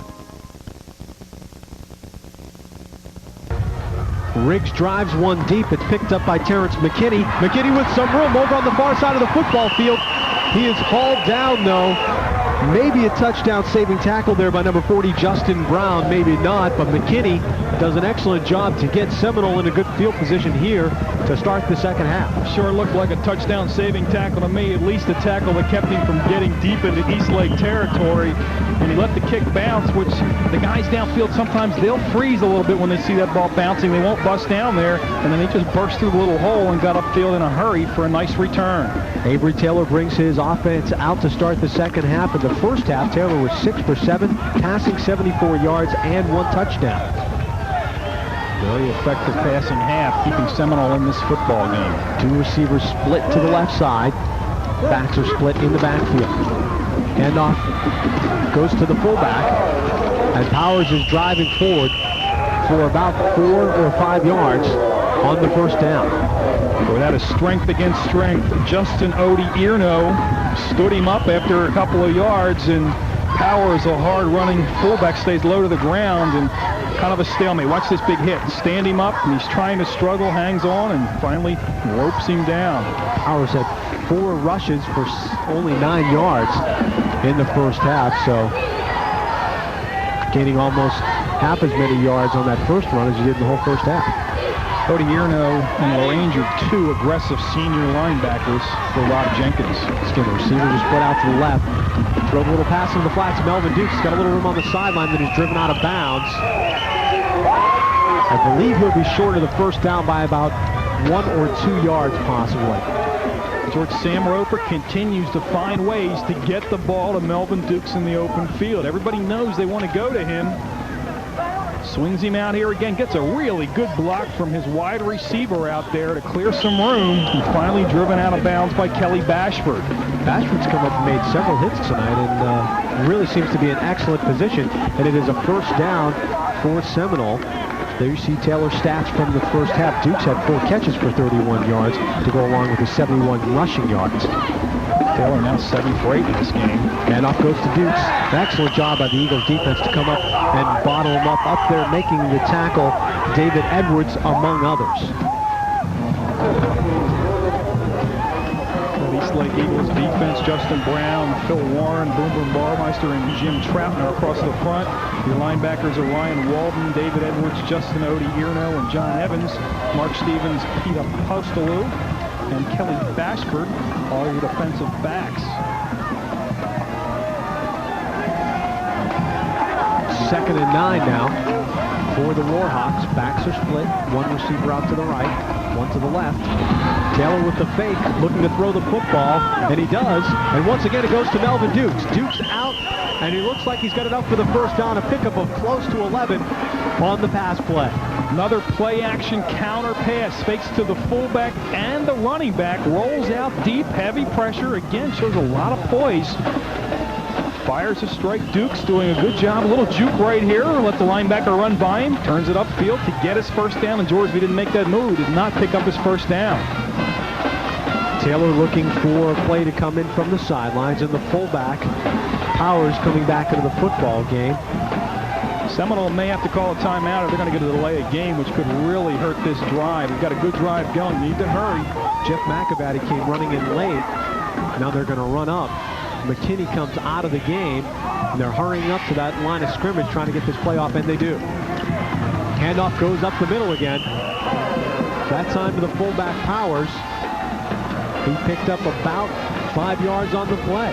So even though they had a rush, they did get up to the line, got the play off, and Powers picks up 5. Got it just off, and they showed the counter pass action. That time they ran the counter. And again, it looked like the handoff wasn't smooth. I think Taylor thought that Powers was going to go on the other side of him. Somehow they got it off and still were able to pick up about 5 yards. So that'll bring up second and a long 5. Taylor again, the double fake. The pass again out to Dukes, and that one just kind of bounced off his hands.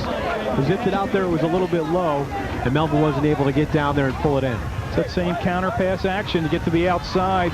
The linebackers went initially with the running backs on the fake and fired that one a little too hard, that close to Dukes, and Dukes not able to get his hands in receiving position to haul it in.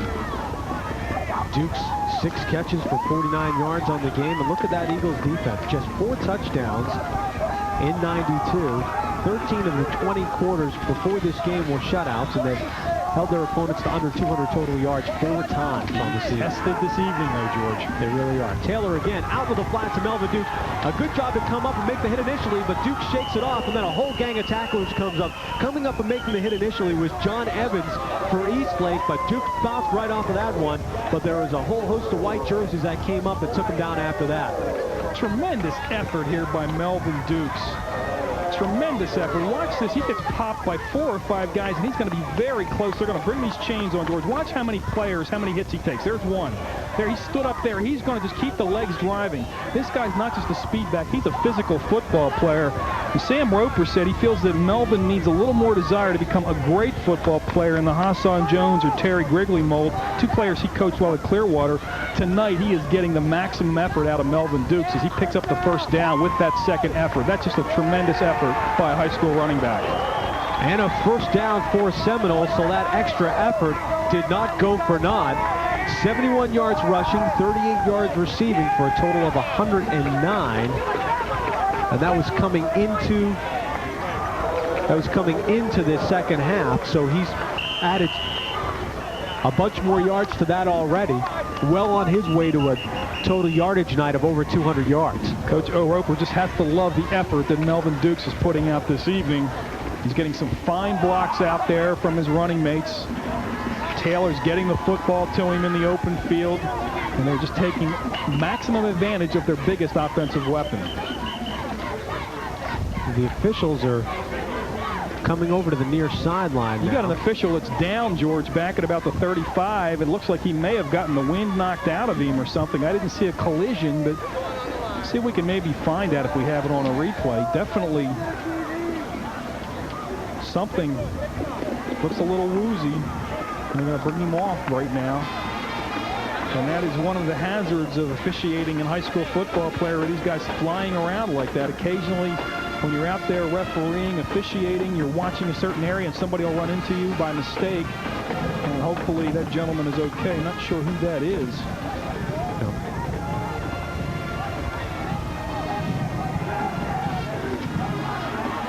So we'll try and figure out which one of the officials that was. As he walked off the field, the Seminole with the ball, first down. Handoff goes to Dukes this time. Dukes got a little running room, cuts it back towards the middle. Picks up about 6 yards on the first down play. Again, the counteraction. Watch, fake to the fullback one way. Bang, come back across buck, counteraction the other way to Dukes. Taylor being tackled as he hands the ball off. George still gets it off for a nice 6-yard gain. You know, the thing about that counteraction, too, is they've really been mixing it up. They have not always been doing the exact same thing every time they use that counteraction. There you see Duke's stats on the evening tonight. Doing an excellent job running and catching the football so far for Seminole. The handoff goes to Dukes up the middle. He's got some room. He breaks one tackle. He's got a blocker out in front of him. He's heading for the end zone. Touchdown, Melvin Dukes. No flags down on the play. 28 yards on the carry for Melvin Dukes. Another type of counteraction. A little false step and then straight up against the flow. He'll make a nice cut right here. Breaks the leg tackle there. Gets a good downfield block again. That's number 44 laying the block, Jeff McAvity. And he cuts inside. Another super run by Melvin Dukes. 28 yards for the touchdown.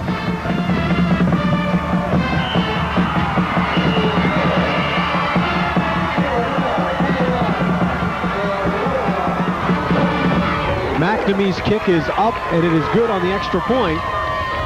That makes it 21-14. Seminole now with the lead here in the third quarter, 7:26 to go. George, that was back judge Bob William that went off with the apparent injury. Didn't see him get hit, so we're just going to assume it was an injury via a hit. He may have just become ill, and they're going to use 4 officials right now. And it may have been an ankle that he turned and hobbling and looked a little woozy also. So we'll see if he can come back. They might take him over and tape it if that's all it is, but we'll see. Right now they will go with a 4-man officiating crew. Big guy Chris Trusley will kick off. Back deep to receive for Eastlake. Kelly Bashford and Tony Nairns. Trusley's kick goes deep into the end zone, automatic touchback. Not to be outdone by Mr. Riggs, he booms one into the end zone. Nice guy. You've got a stiff breeze at your back. Scoring summary for Seminole, an impressive drive by the Warhawks. Melvin Dukes doing a bulk of the work. 8 plays, 65 yards, took him 4 minutes and 34 seconds. And the big one was the 28-yard touchdown run by Melvin Dukes. Let's see what Eastlake will do, George. They bounced back very nicely in the first half after Seminole struck first, and they took the 14-7 lead before Seminole tied at the end of the half. No time for Melvin to rest. He gets back out there in his defensive back spot. Hit immediately in the backfield and taken down. Is the ball loose? I think they're going to say that it's still Eastlake's ball. Looked like they wanted to try to run the option, and the ball came loose from quarterback Mark Moore, and I thought Seminole looked like they were going to be in position to come up with it, so a big recovery to avert disaster by the Eagles. There's the action in the JJ. It's pulled away, and a big hit right there, and that's the man that kicked off applying the hit, Chris Trusley. Great penetration, leveling Martin, and just fouling that whole play up, causing the fumble. What penetration there by the defensive front for Seminole, and that really is what stopped that play dead in its tracks. The pitch comes out to Apostolo this time. He comes to the near side of the field. And just a great job of following the play and flowing of the football by Kevin McNamee.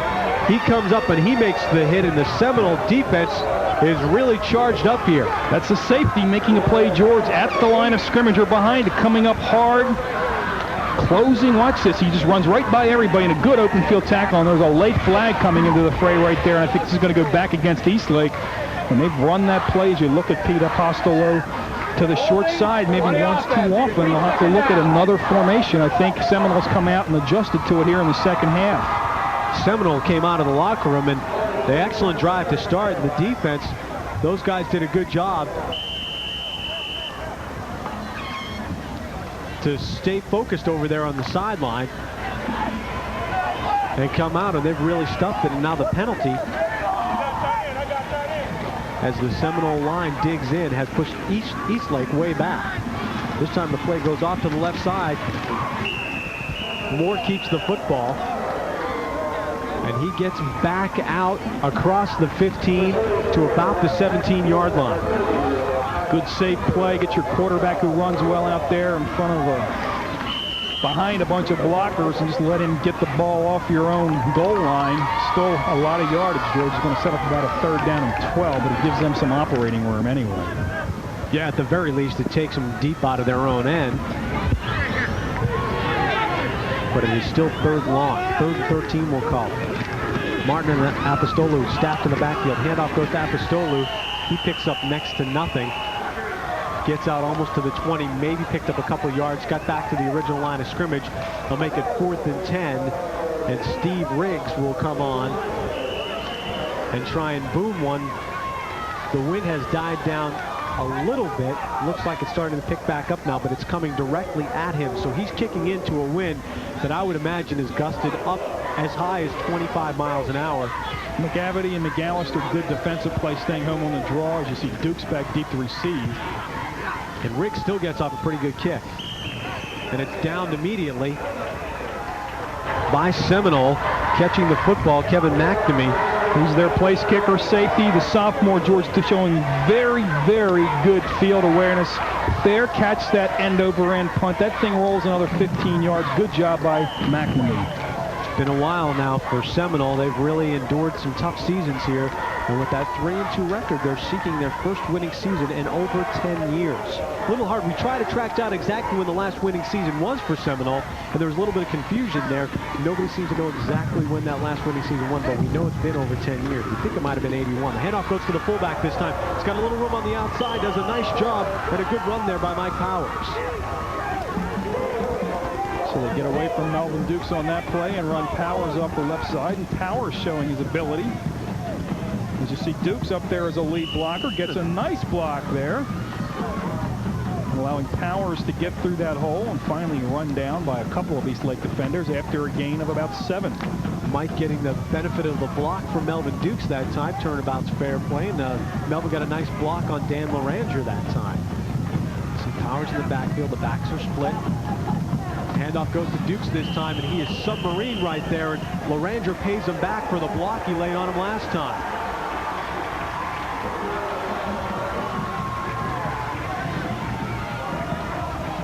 Loranger submarines him. I think we're going to have a personal foul called over here on the bench, George. The Eastlake players are going after Avery on every play fake, and that time their defensive end ran him out of bounds. Jim Troutner way over here in front of the Seminole bench, 10 yards behind the line of scrimmage and about 15 yards from the point of attack. And that is a silly personal foul. That is not what you need to do when your team's trailing by 7 points and in a battle. You hit the quarterback on the option. When he's carrying out a play fake like that, and he's that far away, you don't go hitting him that far away from the play. Coach Jenkins knew coming into this ball game this would be a big test for his club. They were 5-0, but they have not played the real tough teams on their schedule yet. Now he's going to come out and talk to Bob Hipple about the particular play. I don't imagine that he would have too much to argue about on that particular call. I didn't see exactly what happened, but I saw the aftermath of it right here in front of him. I've seen them do that the whole game, chase the quarterback down and put a hit on him. You know, sometimes that's fair play, and other times maybe that's a little too far away, a little too late, and I think that was what happened on that particular play. And even if Eastlake winds up losing this ball game tonight, Brian, it really doesn't affect them that adversely because it is a non-district matchup. And that's an important thing. We'll take a look at the district standings now. First, we'll look at the 4A.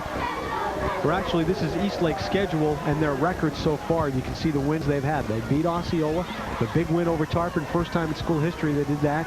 Beat up on Ridgewood, St. Pete, and Gulf in consecutive weeks. And they only gave up a combined 14 points in those games. And then look at the offensive output. They were just awesome. And Pete Apostolo really had some big games in there. And then for Seminole, you see they started strong. Actually, the win over Riverview, that's the forfeit. They really lost 35-3, but the ineligible player used by the Rams there. They've had two back-to-back losses. One at Clearwater. That was the night that it was rainy and miserable out. It was monsooning all over the county. And then last week, after the off week, they came back against the tough Northeast team without Dukes playing in the first half. They lost 33-16.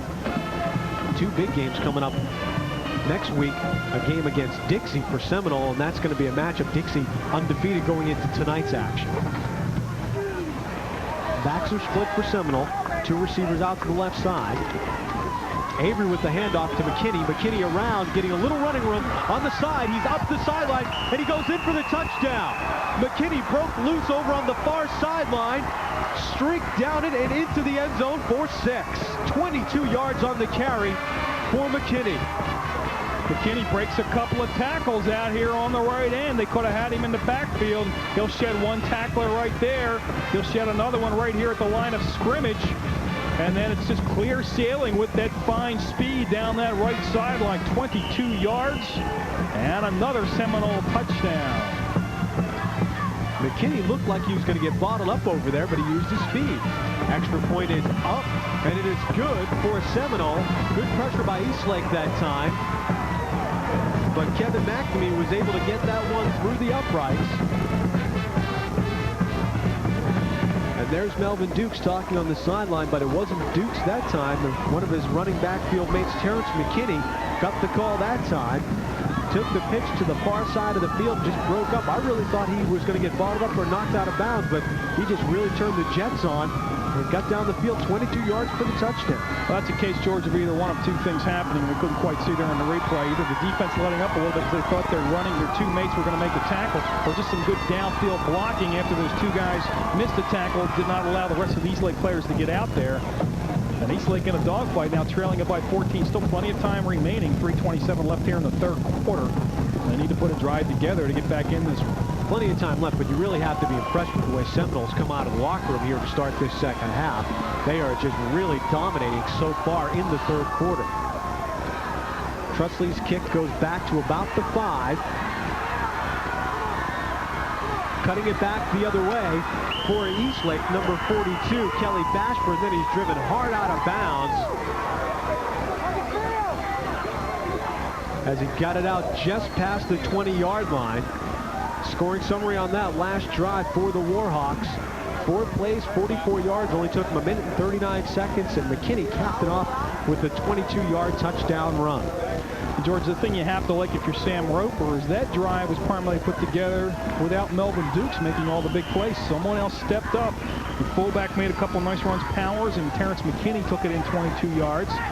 So they're wearing him down a little bit, I think, defensively. The big Seminole front, another player stepping forward, and we'll have a dead ball foul before Eastlake has a chance to put this one in play. Either someone moved or there was an offensive encroachment. Seminole says it's a movement against Eastlake, and we'll see what our referee has to say. Now they're going to wave the flag off. They say there was no foul on the play. Eastlake was in that formation again where they had the two guys lined up on the near side of the field. They were going to move them around, and the official that had left the game is now back. Bob William is back, and it looks like they may have taped up his ankle. Again, Eastlake sends the two players in the motion. Apostolo with the ball, and penetration deep in the backfield by Melvin Dukes.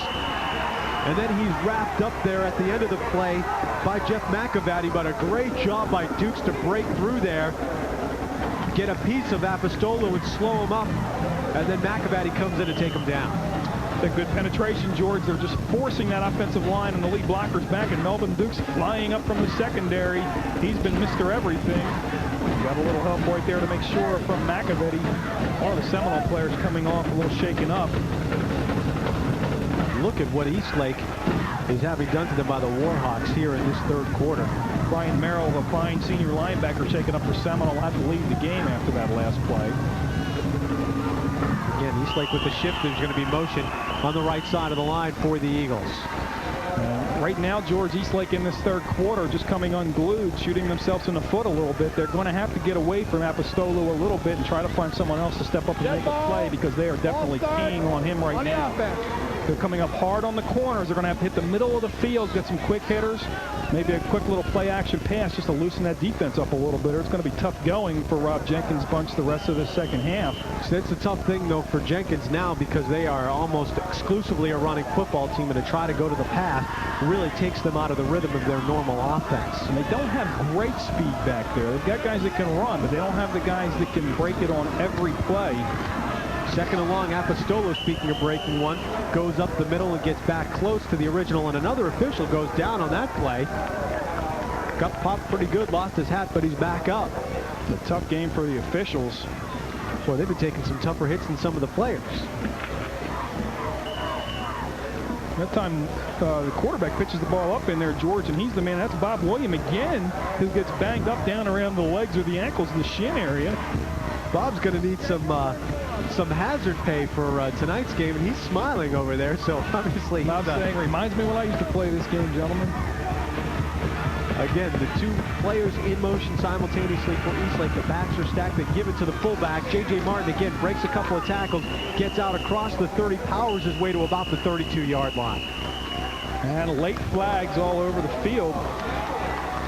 And they say Seminole came up with a fumble, George. So they're going to give them the football. Let's see what the flags are all about. But it could be another disastrous turnover for the Eagles if this one goes against them. Martin was driving there at the end of the play. The Seminole players are motioning that they have the football, but Martin was driving forward trying to get as many yards as he could. The big fullback just trying to power his way forward. Coach Roper looking on, waiting to hear the official explanation on this one. And it is a turnover, so it's a first down for Seminole. Got a dead ball, personal foul, over here, first down, red. He pointed the personal foul, a dead ball against Seminole. So if that's the case, they'll march the ball back from the point of the recovery. See Martin, he'll drive forward. It's third and long. They want to give the ball to someone else just to loosen that defense up. He's fighting for extra yardage. And somewhere in there, that ball will come loose. And Seminole jumps on it. There's just the ball must have fallen away to the left side, because our view, you can see clearly there, he does not have the football anymore. Martin flat on his back, and it was a dead ball personal foul against Seminole after the turnover, so they marched the 15 yards off, and that'll make it a first and 25. George, Eastlake desperately needs a stop on this defensive stand. Or this one could be over. Handoff goes to the fullback up the middle. The fake there by Avery Taylor looked like he was going to do the fake counter action there, but he handed it off to the fullback. Inside of a minute remaining, George, in this third quarter. And Rob Jenkins' team, you see the 3 turnovers to the 1, will be happy to get out of this third quarter and get to the fourth quarter. They played like the Buccaneers for them in this third quarter, and not a lot going on. Just what Rob Jenkins said to us before the ball game tonight really was, you know, his team's ability to hold on to the football early in the season has really been a big key to their success. They have not been turning the football over, and then tonight against a team like Seminole 3 times. Taylor back to pass. Throws deep downfield, goes through the hands of one receiver, and he gets knocked down on his backside once again. Fired it downfield looking for Jeff McAvetti, I believe. David Edwards, your linebacker, shooting up in there, just leveled Avery Taylor. Watch this hit. He steps up, shows a lot of poise again, fires a strike downfield. Watch Edwards come right in here, put the numbers on him, boom, pops him big time. And that ball almost complete after that kind of defensive pressure. Fine effort by both teams on that particular play. Eastlake defense maybe stepping up a little bit here. They really know they need to get a stop. Trailing by 2 touchdowns now, 20-14, 21 seconds left in the third quarter.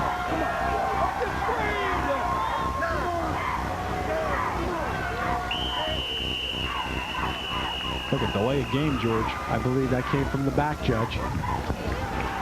Delay a game on the offense.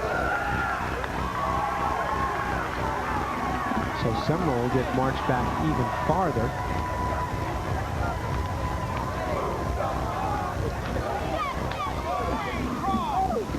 That'll make it a third and, let's just call third monster for the first. Third and a block and a half, as they used to say.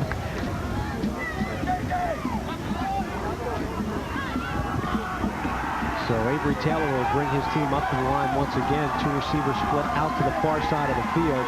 The backs are split behind him. He rolls out. Dukes is staying in, looking to block. They try to throw something out in the flat, and one of the Eastlake defenders came flying up in there, almost picking the football off as Brian Walden. And Brian would probably like to have another chance at that one. The wedge was out there to block. That's a tremendous read by your sophomore linebacker, Brian Walden. He'll roll one way, he'll come back the other way with a screen back on the other side. A long pass. Walden, only defender out there. Look at that. He got a wall, and he almost picks that off. One of the offensive linemen nudged him, keep him from intercepting him. Looked like they were trying to throw to the tight end, and now Seminole will punt the football away. Excellent pressure by Eastlake, but the kick is off. An excellent roll for Seminole. It's going to roll inside the 20, down to about the 16-yard line. Eastlake came very close to blocking the punt that time. 34 yards on the kick for the Warhawks. And how did Mike Ford get that one off? There was pressure. Again, not taking the angle to the leg in the football is the only reason why that ball wasn't blocked. Ford did get it off, and he got the benefit of a good roll, too, as it rolled down inside the 20. That's a fine punt under that kind of pressure, and that was your final play of the third quarter. And it is the end of the third quarter. Seminole playing big so far here in the second half. They are up by 2 touchdowns, 28-14. We'll take a timeout and come back with tonight's fourth and final quarter.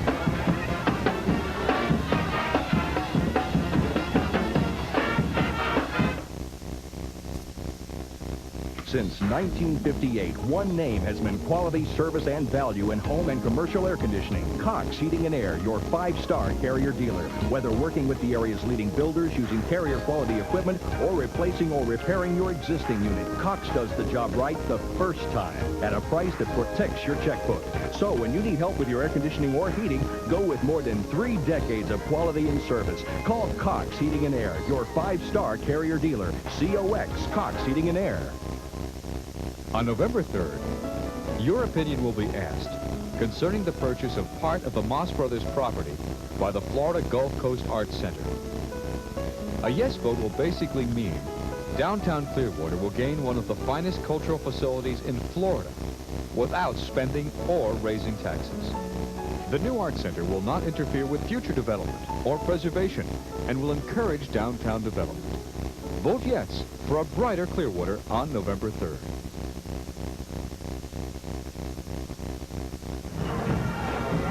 Back here at Seminole High School Warhawks Stadium for the fourth and final quarter of tonight's Vivian Cable High School football game of the week. And Seminole with the 28-14 lead over Eastlake. The Eagles pitch it out this time to Pete Apostolo. Apostolo comes forward and a late flag comes flying in there from the back judge. Apostolo looked like he had more than enough for the first down. Bob Hipple will sort this out for us. There's another hold. We have seen a number of holding calls this evening in these run-oriented teams. Anytime Pete takes the ball, George, and there's a lot of running room on this sideline. This is one of the few times. This time he probably should have popped it to the outside because he had a lead blocker. He tries to get inside. If he pops it to the outside, he might have still been running. But again, with the hold, it's all for naught. You see the help there. If he's on the outside, that help doesn't get there. But he did a good job of getting upfield anyway and getting whatever yardage he could. Got another holding call, and it's going to be another, of course, from the spot of the foul. Right. Which makes a huge difference. So it's first down and about 8 now. You have to have a nice long game. Better that than from the line of scrimmage, though. Again, the pitch out to Apostolo, and he looks to pass. He's got a receiver downfield, and he just overthrows him. A well-designed play. He tried to go to Justin Odierno, and he just overthrew him, but they really had that one laid out well. Threw it off the run, and it sailed just a little bit. Odierno flattened out the pattern at the end. He tried to adjust, and just over his fingertips. If he keeps running towards the flag, he probably has it. He flattened it out a little bit towards the sideline, and that may have cost him the play. A nice effort, though, and that's the kind of play they're going to need to hit here to get back in this football game. There you see the total yards. Eastlake with 180 total yards, way below. That prorates out to about 240, George, which is about 160 less than their season average in a game. Run up the middle, and another big hit, and the ball's on the ground. And Moore gets back on top of it. See, they've got a different football here. You see the stripes on it here, the night football. This is one of these Finley footballs or whatever? I believe it's the first time we've seen one of these in a football game this year. Psychedelic football. I thought Moore lost control of the football, but he never really did. Hung on to it, just a lot of hitting. Gency coming up, making the hit. Another good-sized player for Seminole, 6'1", 235, a senior member of that Warhawk ball club. Sean had his football face on there for us. A lot of penetration there in the backfield, coming up and making a big hit for the Warhawks again is Sean Gency. So 2 plays in a row for Gency. Got some help from Ryan McAllister out of the spread or shotgun formation, and forget it, nothing there. Just too much penetration. Whatever adjustments Coach Roper made at the halftime, those things worked marvelously so far, because they're getting excellent penetration. Now Riggs is back to punt the football. He gets this one away with the wind at his back. He gets off a good one. Bounces at the 50 and goes out of bounds at the Seminole 48-yard line, but that's still pretty darn good field position for the Warhawks. 40 yards on the punt for Riggs. And you see the fine running attack right there, these 3 players from Eastlake, and what a fine job that Seminole has done just defensing them, George. They've outscored them by 2 touchdowns, and they have the ball near midfield. 10:16 remaining in this 4th quarter. 2 receivers split out to the left side. Backs are split behind Avery Taylor. The handoff goes to Dukes up the middle. Breaks a couple of tackles. He's finally driven down to the ground, but a nice pickup. Mike Smith in on the hit. And you have to think that the big offensive front of Seminole may be wearing Eastlake's defense down a little bit here in the second half. The Eagles defense has been on the field a lot in the second half of play. Straight dive, nothing fancy. Straight ahead burst by Dukes. Good line push on the offensive front. Big yardage on 1st down. Coach Roper probably keep the ball on the ground on this drive. Take some time off the clock, grind it out, and wear that Eagle defense down a little bit more. The handoff goes to the fullback this time, but he is wrapped up quickly and taken down by David Edwards. On the carry that time, the fullback, Mike Powers, but an excellent job coming in. David Edwards, number 50 for the Eagles. David's been very active as of late from that linebacker position, the 180-pound junior wearing number 50. Good footwork and good nose for the football. Sam a little upset on the sideline, just slammed his headset down. Now we'll put them back on.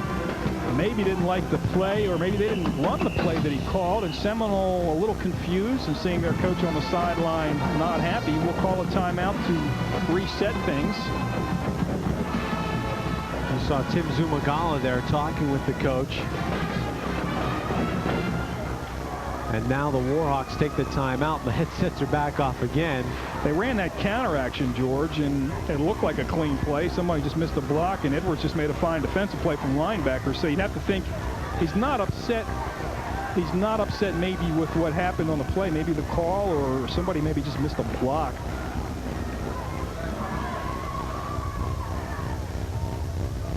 Apparently now we are told from the sideline that he was upset with something that was done by the defensive football team. Maybe thought there should have been a personal foul, but nothing was called. That's the only thing we can assume from what we're told. Seminole, as we take a look at the District 5A8 standings, 1 and 2 in the district, and I'm afraid this year that the possibilities of winning a district title are out of hand now, with Dixie and Northeast both not having a lot. And don't forget about Sarasota Riverview, folks. They've been competitive, though, George, and it's a tough district. Very tough district. Taylor with the football, rolls out, tries to hit Dukes. The counteraction again. Avery Taylor keeping the football this time. Try to hit Melvin Dukes. The ball was a little bit out ahead of him, and it looked like Dukes started to stumble a little bit as well. And that ball just died at the last second. It looked like it was going to hit Dukes in the numbers, and it came down around his knees, and he tried to reach down while keeping his balance and turn it up, and just could not quite haul it in. It was a good effort. Taylor really trying to throw into a stiff wind there. Melvin's already got 7 catches for 54 yards on the night to go along with an excellent effort rushing the football. You see close to 100 yards rushing and well over that combined. Taylor again on the rollout, steps up, breaks away from one tackle, now will run the football. Got back to the original line of scrimmage. There's a flag on the play, and Taylor again an excellent effort just to elude that defensive onslaught by the Eagles. Another hold, George. It's been holding night here. Let's hold and dance a little bit here at Seminole this evening. We have seen more holds this evening than we've seen the entire year, I believe. We sure have. Holding on the offense, decline. You're going to have a lot of that. You're going to have a lot of that, though, when you talk about run-oriented teams. Yeah, not a questioning the officials. Of course, we never do that, but you could call holding almost every play in high school football if you want. Now, the obvious holds, and we saw one earlier, fine call on our replay on the touchdown. That's the 7th holding call this evening, and that's a lot of holding calls. When it's obvious, you need to call it. Now the Warhawks are in punt formation.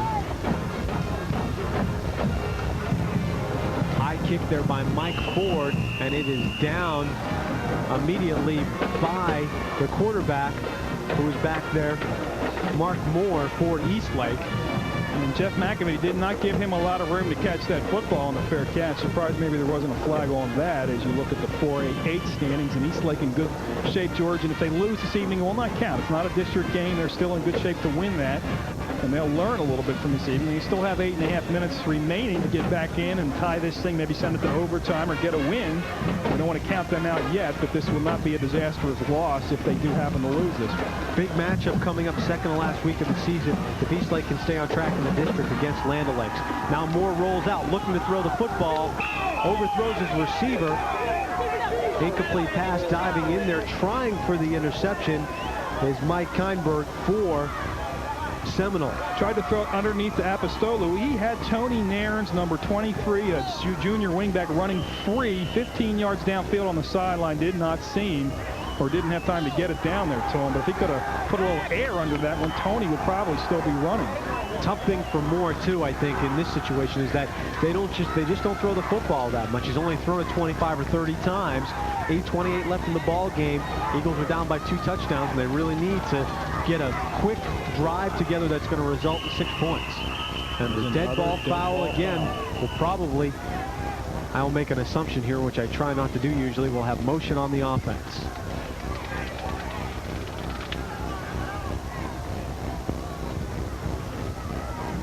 Dead ball, snap infraction on the offense. I think Bob Hipple spoke more this evening than you have, George. After he's called we like to give Bob his chance to get up there and explain the calls to us. And potentially on that play where they take the 2 guys from the one side of the line, one guy in the slot and the one guy at the defensive end spot, you see Moore's passing statistics on the night. And maybe when they're moving them out to the other side of the line, maybe that guy's not getting set or moving after he gets set before the snap of the football. Got a shotgun formation with Apostolo over here now on the wing. Moore looking to pass, throws out to the other side, and the receiver gets sandwiched between 2 defenders out there. And that time Pete Apostolo had one-on-one coverage and broke wide open on the post pattern down the middle, but Moore didn't find him as he zeroed in on the right side instead of the left side. You see him firing into traffic. Look at Apostolo right here, wide open, breaking right down the middle of the football field. Wanted to get it to his big tight end, Matt Allman, 6'4", 215-pound senior. But he was covered well, and the ball was a bit overthrown also. Will bring up a 3rd and 15 now for the Eagles. 8:22 on the clock. Eastlake down by 2 touchdowns. Back to passes more. A little pressure. They throw the screen over the middle. Pass is complete. Running with the football, number 32 for Eastlake before he finally gets dragged down. Mark Stevens. We'll see what kind of a gambler Rob Jenkins is. George is going to be 4th and about 2, and I think he needs to go for it if he wants to win this football game. Nice play, little screen over the middle. He's going to let Stevens come in and come underneath. He'll turn it up and get as much as he can. It'll set a 4th down and 3 as he's tackled just short right here. A nice open field hit there by number 10, Tim Sumugala, the wide receiver defensive back, and Mark Moore will burn a timeout. Rob Jenkins, thinking the way I just said he probably would, realizes the situation, 7:44 remaining, and apparently he's going to set up a play and go for it. We'll take a quick timeout while the teams are doing the same on the field. 28-14 is the score. We'll be back with more fourth quarter action right after this.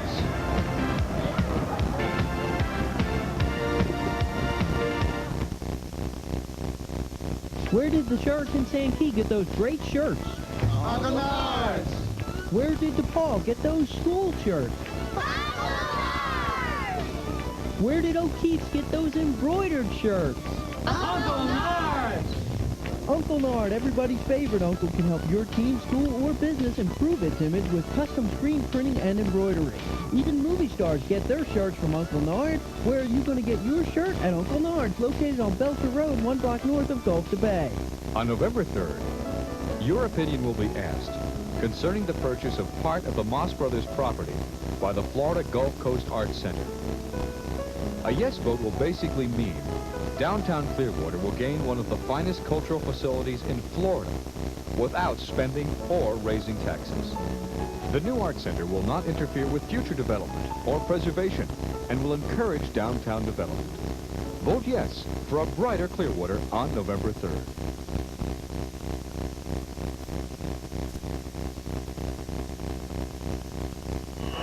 Back here, it's homecoming at Warhawk Stadium, and the home crowd has to be enjoying this one. 28-14, Seminole has the lead over Eastlake. 4th and 2. They try to look like run a sneak right up the middle, and Seminole stuffed it. George, the ball came up before Mark Moore was expecting it. He had nowhere to go. They took the timeout, and something happened to misfire it, and that play just never got off the ground. The ball came up early, and there was just nothing there that Mark Moore could do. They never got a chance to run their play, and a disastrous play for Eastlake. Great defensive stand by Seminole, and they are definitely now in the driver's seat. Well, that's a big 4th down play, too. They decide to go for it on 4th and 2. Under 7.5 minutes left. There you see the Eagles are winning the battle on the ground rushing, but they're losing the big battle on the scoreboard right now. Avery Taylor's done a fine job throwing the ball for Seminole, George, and that's really why they're ahead in this football game. They've made some big plays via the pass when they needed to, especially at the end of that first half with 20 seconds to go, the 11-yard touchdown. Start. Offense. It was against the offense. Bob Hipple pointed in the wrong direction, but he had the call correct, so they'll move them back 5 yards. Bob points the right way now when he goes over towards the Eastlake sideline, who let them know what's going on there. We've seen a lot of dead ball fouls, too. A lot of motion penalties on the offense. Eastlake needs to strip the football away here, George. They need to get a recovery if they're going to try to stay in this one. Tight formation by Seminole. The handoff goes to Melvin Dukes. He goes right up the middle, and they're going to just try to tick some time off the clock on this drive. And they don't even care on this drive if they score. If they can take 2, 3, 4 minutes off the clock, that's all they're worried about, up by 2 touchdowns. Tuesday afternoons, you get a chance to catch up on all the high school football action from the previous weekend on Sports Report. 5:30 on Tuesdays, again 8:30 on Wednesdays, right before the rebroadcast of the game of the week. One receiver split out.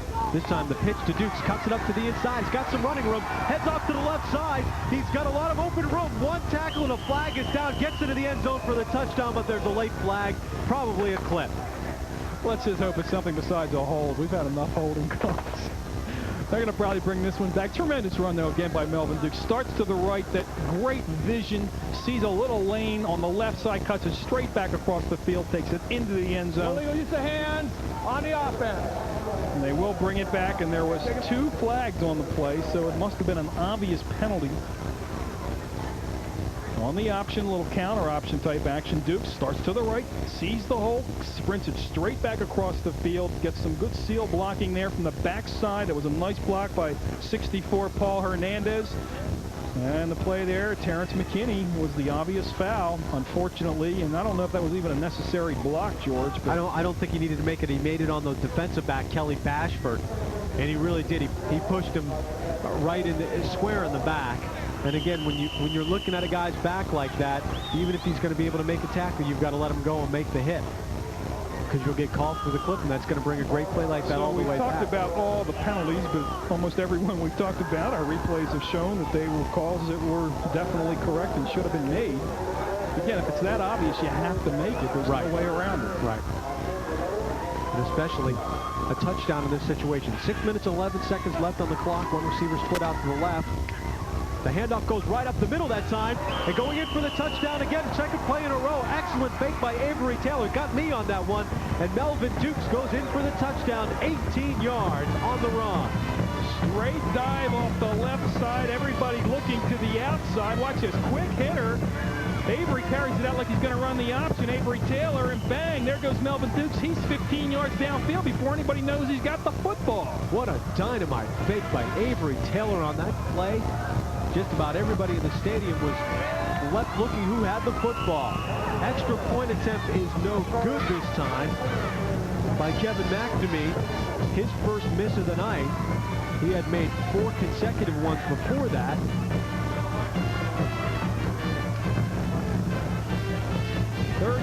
Now to 14, 18-yard touchdown run on the straight dive by Melvin Dukes. The PAT no good, doesn't matter.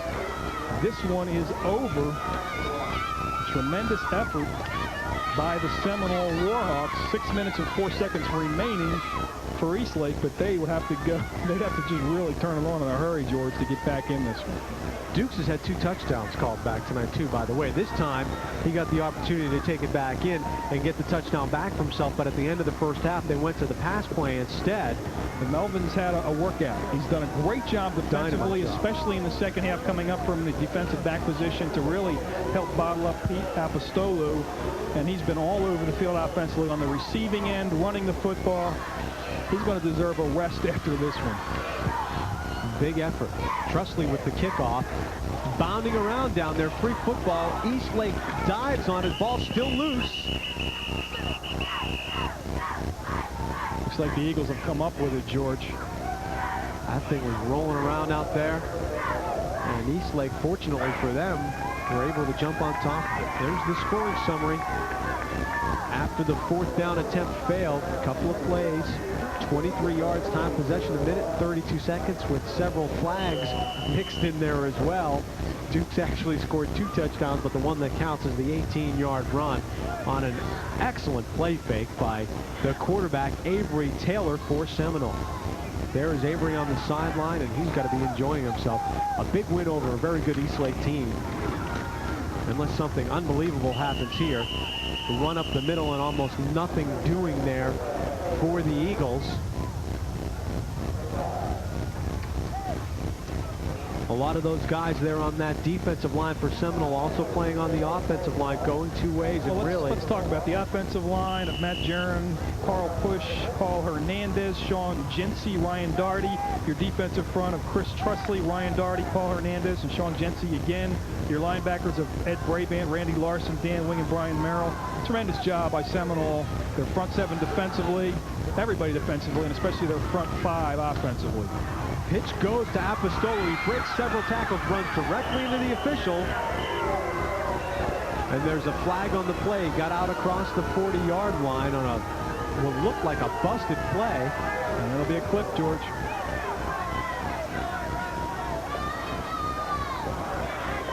And when things are going bad, they're not going well. I can certainly say that tonight when it concerns Eastlake. Did Yogi Berra once say that or something? Yeah, something like that, except I think Yogi would have used a double negative. You saw the counter action. There comes the flag from the side judge. Apostolou tries to move the official out of his way and then dives forward.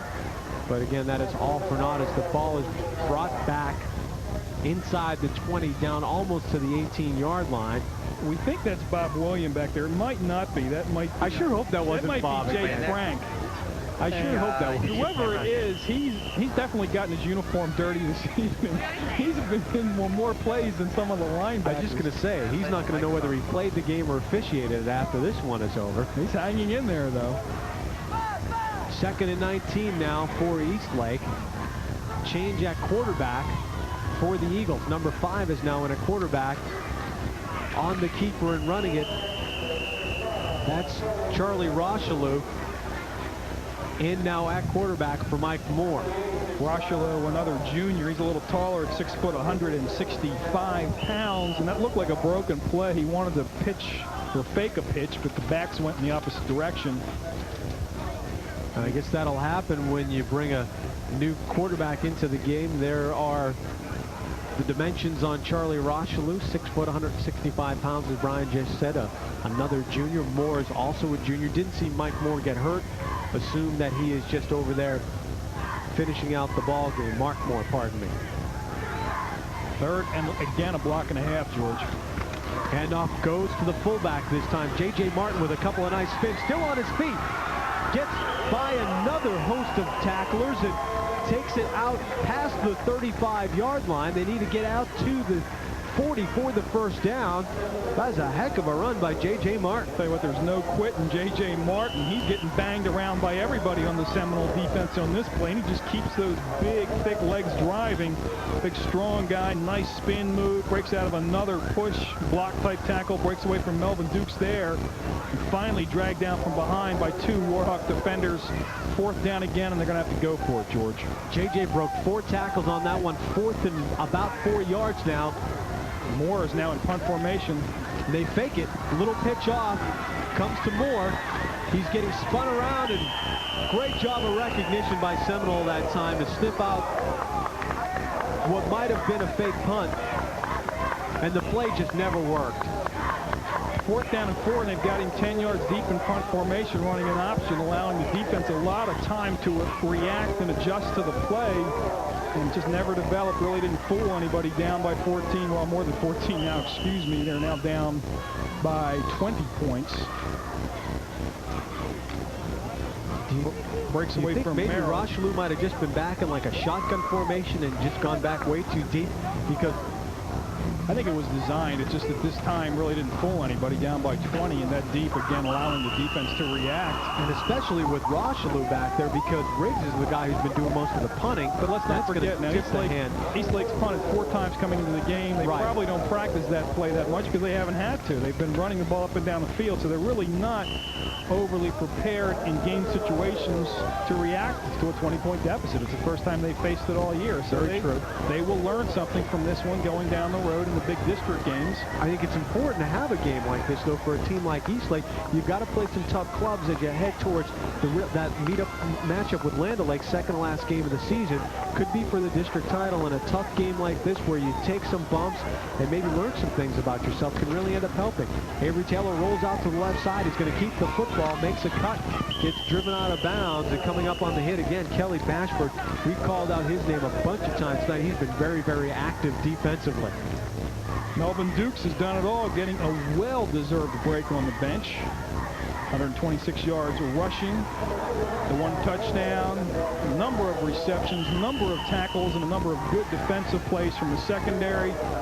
He's done it all this evening. Melvin's got more than 1 touchdown tonight.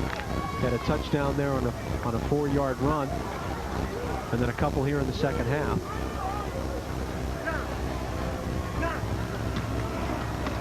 Taylor with the handoff up the middle that time to the fullback. And Melvin's actually got 3 touchdowns in this football game. Handoff went to John DeMeo that time, number 31. A junior getting in there and getting a little action, 5'9", 160 pounds. George, you mentioned that East Lake game with Land O'Lakes, and that's a pretty good football team, Land O'Lakes, this year. I think they really put one on Tarpon a couple of weeks ago at Tarpon, and so that'll be a big game for East Lake, and a game like this will help them get ready. Seminole now will have a big victory to round out the rest of their season, trying to have a winning season for the first time in 10 years, and they're well on their way. They're a much improved football team under Sam Roper. First down for Seminole. Taylor with the pitch. Cutting up the middle, some excellent running room. Spins, breaks out of a couple of tackles. An excellent run there by Seminole. The reserves are starting to come in. Brian Avergonzado, they call him just Gonzo, and I think that's what I'll call him after attempting the last name for the first time tonight and getting it right. So a nice run by Gonzo, spinning up the middle. Another junior in there, 5'8", 160 pounds. And Avergonzado does a nice job on the run.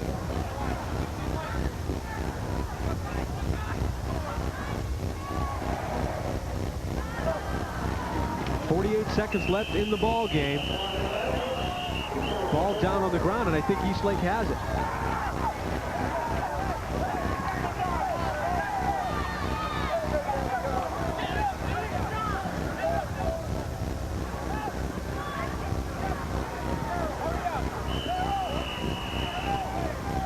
Clock ticking down, 44 seconds left in the ball game.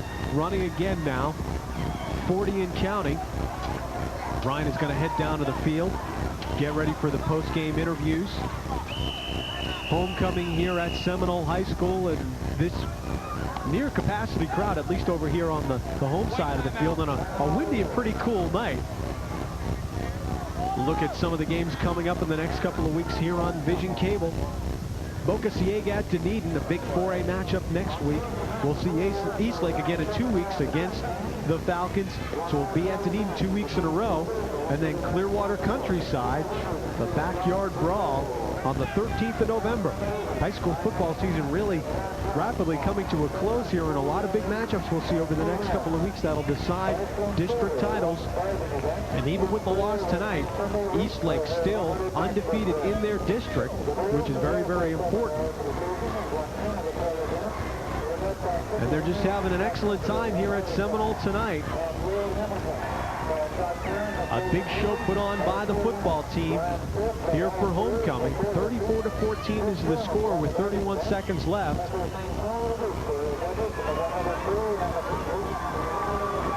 Testing. The ball was turned over, though, by Seminole. East Lake will get the ball back. Testing. Down by 20. Rocheleau back in at quarterback, and he hands the football off. Apostolo's still in there at the tailback spot. So with 22 seconds left, a first down for East Lake. They wind the clock back up, and this should be the last play of the ball game for East Lake. So a tough loss on the road, first loss of the season for the Eagles. But again, a non-district one. This time they hand it off to J.J. Martin. He's got some room over on the right side. Gets driven out of bounds. And is that the end of the ball game?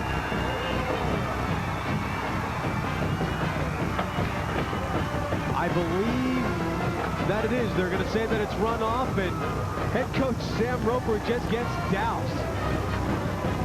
Get the Gatorade bucket out. And a big win for the Warhawks at home, as they come out with a 34-14 win over previously undefeated East Lake. And an all-around good night here at homecoming. We'll take a timeout and come back with our post-game interviews. And we'll have some final highlights and statistics as well. Again, the final score here from Warhawk Stadium, Seminole 34, East Lake 14.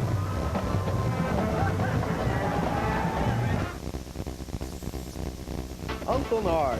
Who? Uncle Nard, everybody's favorite uncle, has been serving the Pinellas County area for over 10 years with a full line of custom and printed sportswear, including t-shirts, caps, visors, sweats, and uniforms for all kinds of sports. Cool. Uncle Nard is now featuring embroidered school jackets for all Pinellas County high schools. We have the apparel for your league, your team, or your business. When you think of custom printing and embroidered school jackets, think of Uncle Nard. Who's Uncle Nard? Uncle Nard, next to the post office on Belcher Road, 1 block north of Gulf to Bay. The Tampa Bay Buccaneers are ready for a new season with a new coach and a new attitude. Now you can tell us what you think on the Bucs Extra Point. Live every Monday night from 6 to 7 on Vision Cable's Channel 9. It's your chance to call in and talk with Buccaneer cornerback and 6-year starter Ricky Reynolds. Don't miss the Bucs Extra Point with host Brian Onks live every Monday night from 6 to 7 and catch repeat broadcasts Wednesdays at 6, Fridays at 8, and Sunday at noon. Only on Vision Cable's Channel 9.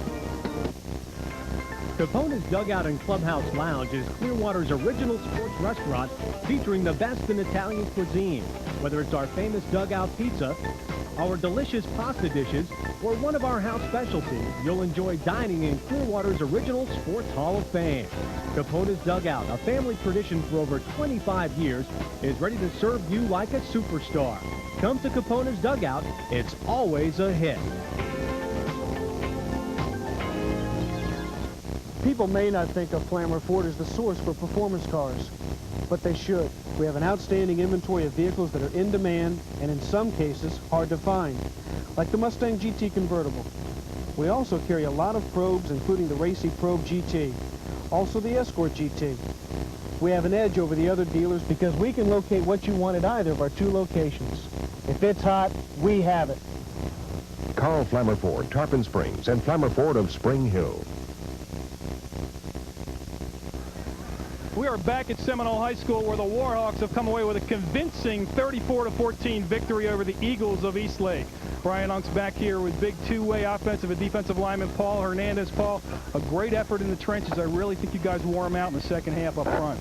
Sir, thank you very much for that compliment, and we did. They couldn't handle with us no more. We tired them out, but they were going both ways too, so we just dug down deep inside and did what we had to do to get the job done. You talked about a lot of guys going both ways. You've got a big senior-oriented offensive and defensive front. Did you guys take a lot of pride in moving them off the line like you did tonight? Oh, yes, sir. It's like the first time we've done this in a couple weeks, so it feels real good for us, the linemen. I know it feels good for the backs, too, to have them big holes opened up. So, Paul, great job tonight. Good luck the rest of the way. Let's bring in Melvin Dukes. Melvin Dukes was the benefactor of all the great blocking from that big offensive front. Melvin, you scored 3 touchdowns. You had a couple called back, but you kept plugging away. Well, I just went out and had fun tonight, you know. Like you say, the offensive line, they did their job, and the wide receivers did their jobs. I mean, everything just went together. We wanted to win this because it's our last year, you know, and it's homecoming. We'll take a look at one of your touchdowns right here. Why don't you describe it for us? I was just, you know, reaching for the goal. That's your first one, a little counter action. You had a big hole up the middle, and you made a nice cut right here to get to daylight. I just, you know, I read the blocks, you know. You got some great downfield blocking. In the second half, you guys really came out and shut them down, and you did a nice job from the defensive back position to come up and make some big hits. I love defense. I love to hit, you know, and I love it. I'm glad I'm there now, you know.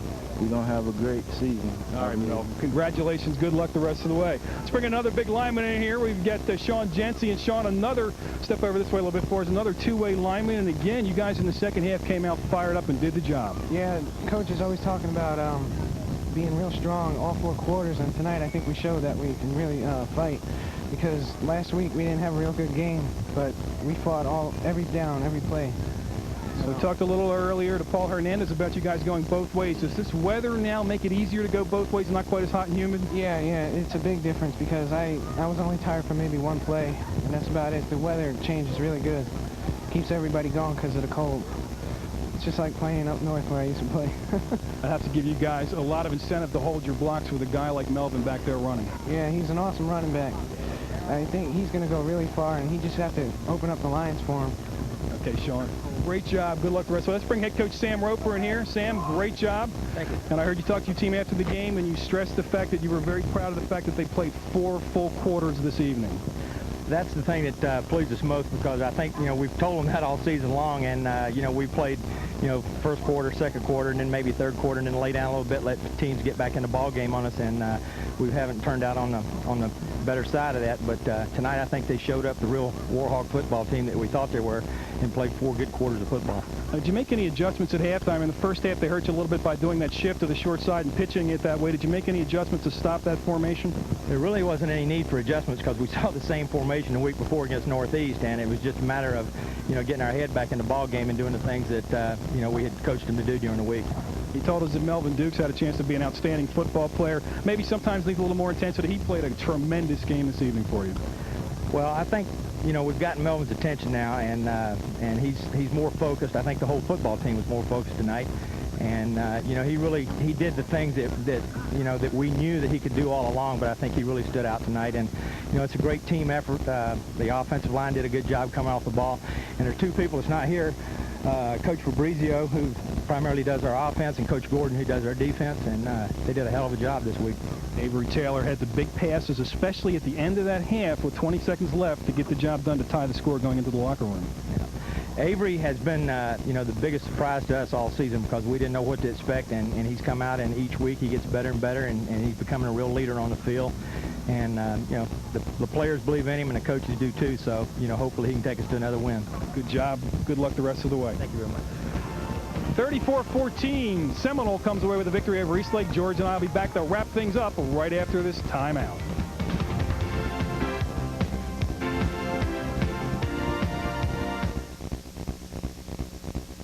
Since 1958, one name has meant quality, service, and value in home and commercial air conditioning. Cox Heating and Air, your 5-star Carrier dealer. Whether working with the area's leading builders using Carrier quality equipment or replacing or repairing your existing unit, Cox does the job right the first time at a price that protects your checkbook. So when you need help with your air conditioning or heating, go with more than 3 decades of quality and service. Call Cox Heating and Air, your 5-star Carrier dealer. COX, Cox Heating and Air. Carl Flemmer talks about the car business today. These days, a lot of people can't afford a new car. The used car business has always been important to us, and we have earned a reputation for exceptional used vehicles. Family cars, sports cars, trucks and vans, you name it, we have it. We are fortunate to have a nice clientele. People who take care of their cars and trade frequently. So our used cars are high quality. See for yourself. Carl Flemmer Ford, Tarpon Springs, and Flemmer Ford of Spring Hill. Warhawk Stadium emptying out quickly, going out for the homecoming celebration as it continues with a win here tonight, 34-14 by Seminole over the previously undefeated Eagles of Eastlake. And Melvin Dukes, after sitting out the first half of last week's game, Brian, because of disciplinary problems, really was focused and played an excellent game tonight. Well, Sam Roper said, we think we've got Melvin's attention. He has a chance to be a great football player, and here's a 28-yard run, get some good downfield blocking. As he talked about, he just smelled the end zone and he got in for the score to make it 21-14. Seminole really came out in the second half and just rolled. We were tied at 14 to start the third quarter, that Dukes touchdown. And then the other tailback in the lineup for Seminole, Terrence McKinney, comes in as Melvin takes a little bit of a rest and he goes into the end zone. Breaks 2 tackles and he has a clear sailing down the sideline, 23 yards, untouched until he gets into the end zone. The PAT by McNamee made it 28-14. And then the final touchdown of the night, and who else but number 7, Melvin Dukes. Straight dive, and everybody thought Avery Taylor still had the football. He's way downfield before they realize he has. But look at that line surge. The big guys, George, 8 yards downfield, holding their blocks, and that was an easy run for Melvin Dukes with a nice little cut back at the goal line. Holding their blocks and not holding on that particular play, which we had is enough good. of that. We saw a lot of flags tonight and some very legitimate calls in there as well. And Dukes finished the night very strong as we see the final statistics. Eastlake with some more rushing yards, but a more balanced attack by the Warhawks. Yeah, and Eastlake about 150 yards under their season average. And the 98 yards passing really helped get it done. Avery Taylor with some big passes when he needed it to keep drives alive. So the final yardage very close, but really Seminole dominated this ball game. You see the first downs, they were well ahead. And the turnovers really hurt Eastlake. They put the ball on the ground 4 times. They lost it 3. Time of possession, 7 minutes more for Seminole. The penalties about even. A lot of big penalties this evening. and everything else pretty negligible. Third down efficiency, 0 for 7 for Eastlake, 4 for 8. 50% for a high school team is excellent, George. You need to do at least 33, 40% to be competitive, and Eastlake really didn't get it done, and unfortunately they were facing a lot of third and longs, and with their running attack, it really just was not suited for them to get out of those kind of holes against their own goal line. Their first tough challenge of the season, and they were not up to the test, but they will take this game, and I'm sure learn from it. As we take a look at next week's game, a little change in the schedule. We're going to head up to Dunedin to the North Country to see the Pirates of Boca Ciega in a big 4A matchup against the Falcons. It should be an excellent football game. Hopefully we'll have another exciting one like we did tonight. A lot of exciting games this year, and we should have a couple more coming up. That'll wrap things up for tonight's broadcast. For Brian and producer Andy Pollock, he also takes care of the stats. Thank you to him. For everyone here at Vision Cable, I'm George Casteras. Thanks for watching the game of the week. Final score tonight, Seminole 34, Eastlake 14.